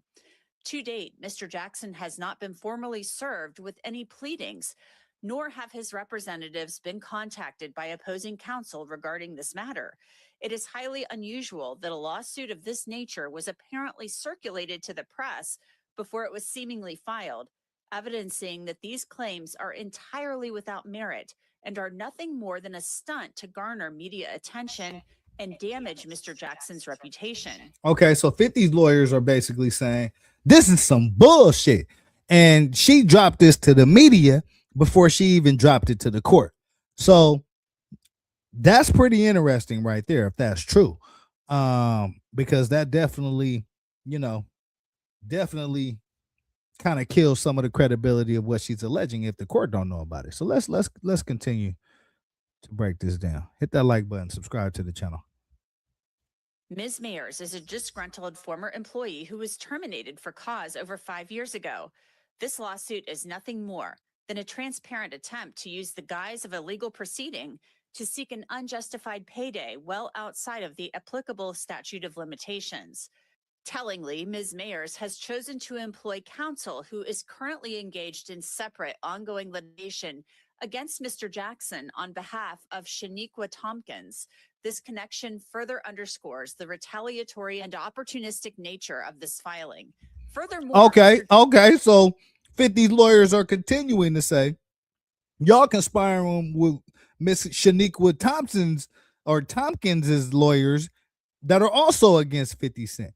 So 50 is claiming it's a big ass conspiracy against him. He don't know nothing. He ain't seen nothing. He ain't heard nothing. And you know what I mean? When you got as much bread as 50, that's how you supposed to play this shit. You know what I'm saying? Hit that like button, man. And further underscores the retaliatory and opportunistic nature of this filing. Furthermore, Mr. Jackson takes any and all threats to himself, his current and former employees, and any witnesses incredibly seriously. Contrary to the false narratives being peddled in this complaint, when these alleged threats were brought to light, Mr. Jackson's legal counsel actively encouraged Ms. Mayers to go to the authorities. Moreover, Mr. Jackson's counsel proactively reported these alleged threats to law enforcement as well to ensure they were thoroughly investigated. We look forward to. Okay, so I think that's another interesting thing, right? If there were threats that were reported to law enforcement at the time that they were made, then I'd say that lends a lot more credibility to her claim, right? But if what 50 Cent's lawyers are claiming is true, that she dropped this on the media before she dropped it to the courts, then those are the kind of things that you got to weigh when you're looking at a person's credibility. You know what I mean? Vigorously defending against these false claims in a court of law and anticipate a swift dismissal of this frivolous lawsuit.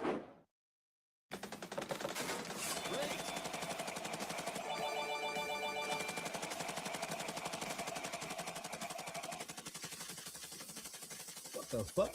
Oh, that, man. Oh, fucking up my show right here, man. Hit that like button. Okay, so let's dig into this. I want to bring in Brian McMonagle. He's a criminal defense attorney, also has represented Bill Cosby and rapper Meek Mill. So, Brian, thanks for coming. Yeah, we checking in on this 50 Cent lawsuit. 50 Cent hit with a shocking new harassment lawsuit. We breaking this all the way down, man. Hit that like button, subscribe to the channels, tap that Cash App one time for your boy. It's going down, man. I want to get your thoughts first off about this lawsuit. So thanks for having me. And first off, here we go again. Another celebrity filing, this one's a little different than some of the others we've seen recently, including Jay-Z's that was dealt with in his favor. I'm really confused by some of the. Yeah, this one is different because this one is actually alleging that 50 Cent's team has had something to do with an unaliving. So that's kind of the first thing that stood out to me. But let's hear what you know what I'm saying, with Coach whatever who he look like, bro. Coach Van Gundy.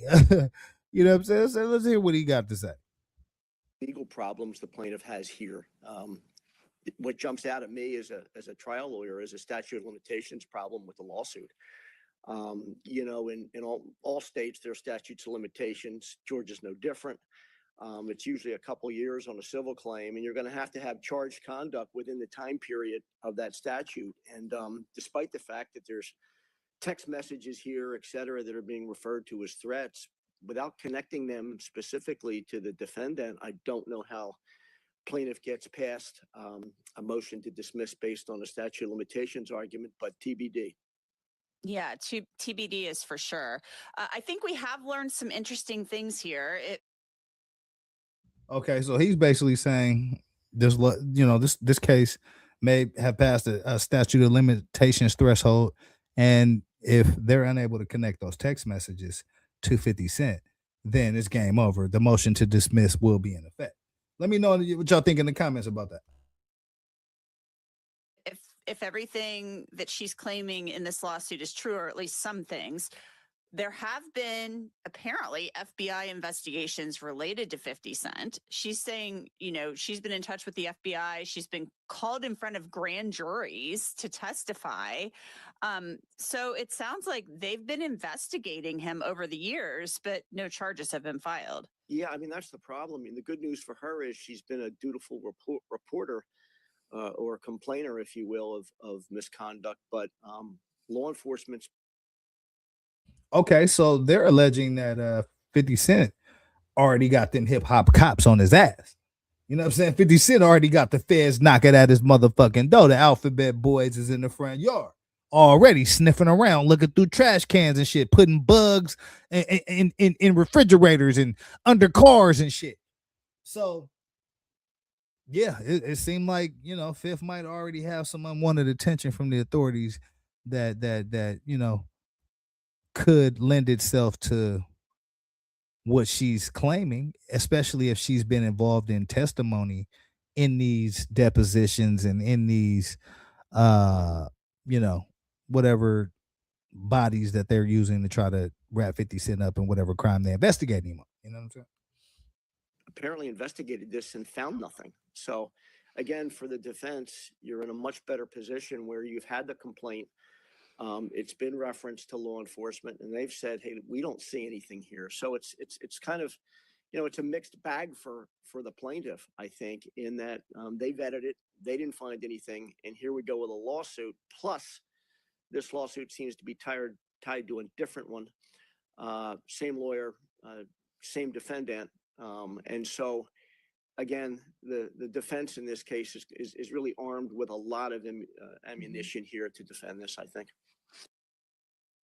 Okay, so he believes that 50 Cent's team finna eat. They finna get busy. You know what I'm saying? They finna get to work, licking their chops at this motherfucking lawsuit. And, I mean, yeah, it seems pretty thin to me. I mean, there's some allegations being made and some text messages being shown, but can you really tie any of that shit to 50 Cent? I mean, I don't know. You know what I mean? It's, got to be some date stamps and some time stamps. Her going to testify to the feds definitely raises eyes if those were 50 Cent investigations, but like, this individual just said they didn't really amount to nothing then, so I don't know how they would be effective in her favor. But one thing about the legal system, you know what I'm saying, you gotta let that shit play out. So we'll see if it even gets that far. You know what I mean? I do find it interesting that she said these texts and everything, the text messages, and then later the voicemails, which she said were verified by a sheriff's detective, that they documented these. She said they went on for years and she was scared and they freaked her out, but then she never reported them. And, I would think that the FBI and the sheriff's office would have the tools to probably track this down. Track down who owns the phones, unless they're burners, or who had control of the phones, things of that nature. Especially if somebody's calling somebody in the middle of the night and saying bang, bang, yeah. You're dead or whatever. I mean, that seems pretty concerning after you have been in front of a judge for a deposition. Yeah, I mean, you sound like juror number 4. I mean, that's the problem for the plaintiff in this case. There's just a void here in terms of reporting. And then why didn't you take steps to just avoid it completely with your phone, et cetera? So I wonder whether the timing is just so problematic for the plaintiff where they really can't get anywhere. And maybe that's the reason that they, publicly flush the lawsuit, maybe as an attempt to get a quick settlement in the case. My guess is there won't be one. Although I will say this, what is problematic for the defense is that this is somebody that was in his inner circle, and that can't be denied. It's also someone who apparently was threatened. That can't be denied. They're not good facts for the defendant. But from a legal standpoint, plaintiffs got some real challenges ahead. Avoiding statutes of limitations, avoiding the questions that you've raised fairly, just in terms of why you wait. She claims too, she was doing the job. She said. Yeah, I agree with that. The plaintiff, I think, at this point, especially if she just dropped this on the media and didn't file this in the court, I mean, I think she's got an uphill battle. This seems and smells like an attempt to money grab 50 Cent. You know what I'm saying? Coming from somebody that was in his inner circle, which could be, depending on what she knows, it could be, could be something that you got to deal with down the line. But you know, definitely ain't finna play this court game with your ass. Not at all. You know what I'm saying? Well, if you had the goods, you'd have dropped them motherfuckers already. So I think 50 and his team, you know what I'm saying, probably looking at this as, a non-factor at this point, unless more facts come out, unless, she's able to tie some of this evidence that she has directly to 50 Cent. I don't know. She gonna have an uphill battle with some motherfucking roller skates on. Hit that like button and subscribe to the channel, man. Of 3 executives and didn't complain, didn't ask for additional compensation. She did the job of 3 executives for 3 years. And then during that time, she said basically there were 3 strikes in 2019 where she refused to cover up or do things that were illegal at the request of Curtis Jackson. And if that is actually true, is that problematic for Curtis Jackson? She's claiming that he wanted her to hide income from the bankruptcy court, do things like that. She wanted her to file a false police report, which she didn't end up doing. So I guess there was no crime committed there. But the bankruptcy court stuff, I mean, when you start talking about hiding money from the feds, they don't like that. So are these things that could be problematic for 50 Cent if those things are indeed true? The allegations are problematic. I mean, she's accused him of mail fraud. She's accused him of any number of crimes.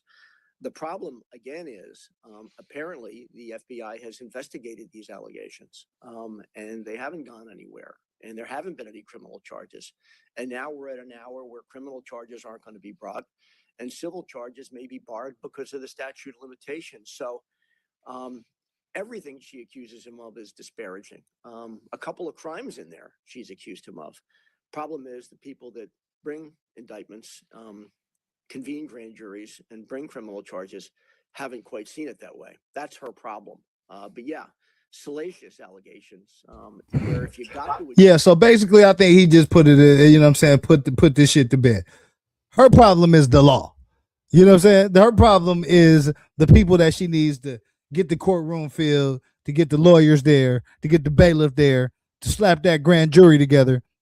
They didn't already investigated this shit and ain't no charges been brought. So that's not a good sign for the success of this suit. But we'll see, man. Let's check in with this and see if we can get a little bit more information. Jury, if you could get to a jury, could be a real headache for the defense. I think there's just too difficult a road to get to that jury. There's also an inference in here. She's claiming that during this deposition in 2024, that Curtis Jackson's lawyers brought up the murder of a rapper at Busta Rhymes' studio, and that it was totally like out of bounds. This had nothing to do with her. She said she didn't work for Curtis Jackson at that time. So that this was brought up to like intimidate her. This is her claim. That murder remains unsolved. So she's saying members of his crew, the G Unit crew, were apparently around when that homicide was committed. I mean, that she's almost implying that his people have knowledge of this murder. And she's saying that there's a retired NYPD detective who has basically said that high profile rappers were involved in this homicide or had knowledge of it. So that's a pretty bold claim as well. There's no question about it. When I read that piece of it, I had to read it 2 or 3 times over because I quite frankly didn't get it. Why would his lawyers be questioning her in a deposition about that subject? Made no sense to me. And it makes no sense. Obviously, there's got to be more to it. But again, it just sounds like a lot of this is let's throw as much mud against the wall as we can, see what sticks, if anything. And that would be one of the pieces to it. Again, that murder investigation I guess will always be open. And so maybe it's just a little veiled threat to say, hey, listen, I know more than maybe you want me to know. Listen, I'm all ears on this one. It's going to be interesting to see what happens when we get into a courtroom, when there's an answer filed, and a judge gets control of this thing, and then the motions start flying in terms of statutes of limitations, um, motions to dismiss for lack of a proper complaint. It took me, 15 to 20 minutes to figure out what they were actually claiming, the civil violation is. So again, it's not surprising when you think about who's involved here. We've seen a lot of lawsuits over the past probably 3 or 4 years of like nature where celebrities are being sued for one reason or another. Many of them have not gone well for the plaintiff. And I should say that it was the unsolved murder of Israel Ramirez Yes. in 2006. And it was at the Busta Rhymes video shoot in Brooklyn.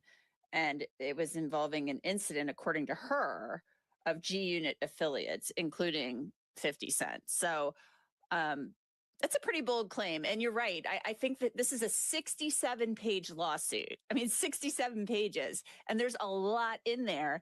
And she is basically saying, like, she's been intimidated, she's been harassed, she's had anxiety, she's had all these issues. But in between, there's all this stuff. And it's a lot. Yeah. Yeah. It reads, it reads like, a magazine you'd find in a grocery store, and that's never a particularly good thing for a civil complaint either. Yeah, I was just about to say that. I was just about to say that.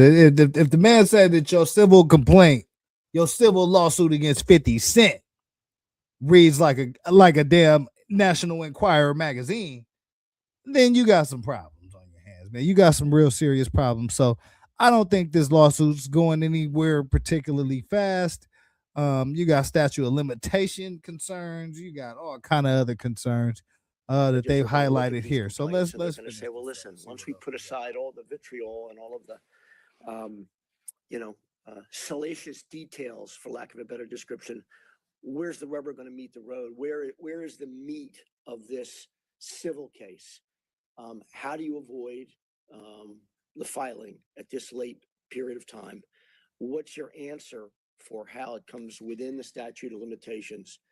And then if you get past summary judgment after all of that, then it becomes interesting. Then it becomes fun.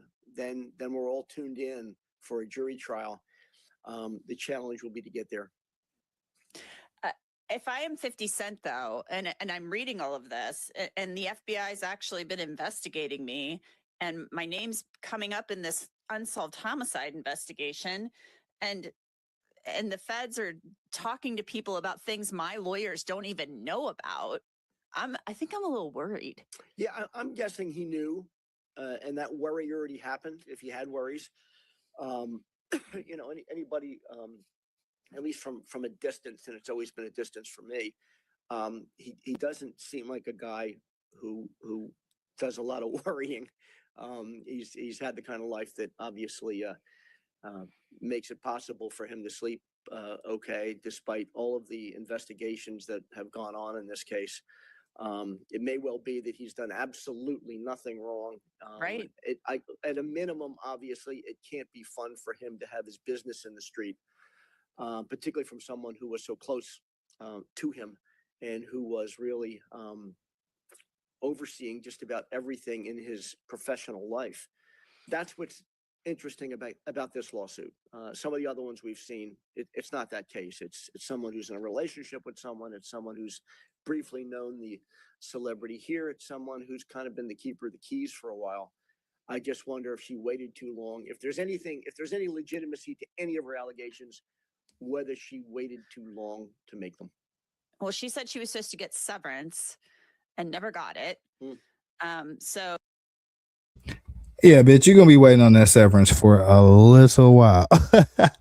Because that severance ain't coming. I'm gonna be honest with you, man. I think the rubber has hit the road on this shit right here, man. I think we can kind of conclude that lawsuit ain't going no motherfucking where, man. Nice try, bitch, but the statute of limitation concerns, it's gonna be motions to dismiss for every other reason, and so the struggle here is going to be getting this case to court.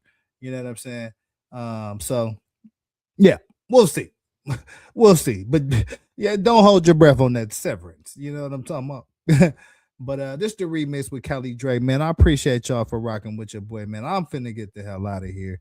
It's been fun. You know what I'm saying? We definitely this the shit. This the type of show I like to do, man. We talked about the black struggle in America, what's going on with all this redistricting, and what the hell are you gonna do about it? And so that's where I'm at, man. That's where I'm at with it. We got Skull Gang Toy in the building. Shout out to her, man, for coming to bless the channel. You know what I mean? Shout out to everybody that jumped in the comments as well, man. I think we checked all the boxes on the thumbnail. You know what I'm saying? So I'm finna get the hell out of here, man. Go smoke a blunt and pass the hell out, man. This the remix with Kelly Dre. Subscribe to the channels, man. YouTube, Twitch, Kick, Instagram, TikTok, wherever the fuck you at, man. I'm gonna pull up over there. I'm gonna talk a bunch of shit, slap all the trolls, and I might walk out with one of they bitches, man. That's how I do around here, man. But until next time, you know what I'm saying? Shit, it's been real, man. Money on my mind, got my money in my mind, right? Money on my mind, got no time for that limelight. I'm from California, man, I guess we'll start with that. Bang down starter caps, glued.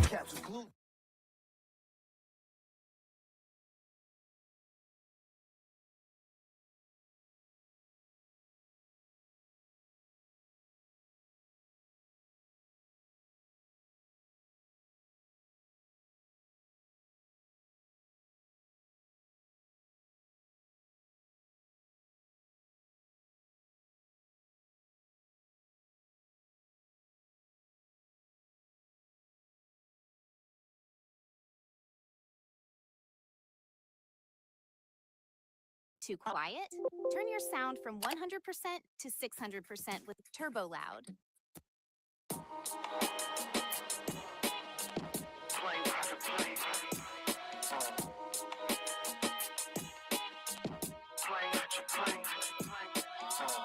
I'm going from a boat to a yacht. I'm going from a zip to a crop. Dodging these felonies and ducking these misdemeanors. Me and the fam team up like Venus through a Serena. Smoking with my feet up, still ain't put the heat up. Stalling shorty out, I'm trying to chill, she wanna meet up. I'm trying to change the color of my visa. If this rap is art, I guess I spit the Mona Lisa. I just wanna last forever. Private planes, we just trying to change the weather. Like do it better, let it be known if you got a vendetta. Ready for war, now we gotta cash together. Take your names if you want it, you can get it whenever. I'm saying, anybody man can get it, whoever. I get a lot of pussy, but I never been. So if you acting like one, I'ma rub it in. Rub it in, rub it in. Hey. If it's money, I'ma get it. I'ma get it. I'ma get it. I just want it. You talking about money, then man, I'm with it. I'm with it, man, I'm with it. I just want it. If it's money, I'ma get it. I'ma get it. I don't want much. I just want it. If it ain't about money, then I don't feel it. Yo, yeah, a couple hundred thou ain't shit. Nah, my mind on 100 mil. And fuck a deal, my only concern is coming real. I like the weed and visualize my enterprise. Money on the table got me feeling like it's dinner time. Sweets to Bellagio, fuck a couple hoes, then I'm adios. Baby mama calling shit, I gotta go. Benz on the highway, weed in the ashtray. Ever since a youngin' been getting money the fast way. I learned young, all I gotta do is have faith and stack pay to my last day like Mac Dre. And when the fame come, remain the same one. I might have made a couple dollars, but I ain't done. When I was dealing weight, I was thinking real estate. My name good, ain't no debate if I'm real or fake. Nah, we smoke weed just to heal the pain. Cause having fame without the money, it don't feel the same. Shit, I want it all. If it's money, I'ma get it. I'ma get it. I'ma get it. I just want it. You talking about money, then man, I'm with it. I'm with it, man, I'm with it. I just want it. If it's money, I'ma get it. I'ma get it. I don't want much. I just want it. If it ain't about money, then I don't feel it. I just want it. I'm about to go from coach to a private plane. I just want it.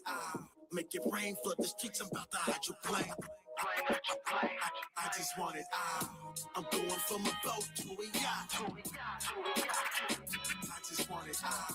I'm going from a zip to a crop. I just want it out. Real niggas respect it. Hustle without a neck. Murder another record, but still I'm trying to perfect it. Kick it like David Beckham. Cut up, but I don't check them. Spark up another session. You wish you got my connection. Roll through the intersection. Probably go hydroplane. Going from baggage claim to flying in private planes.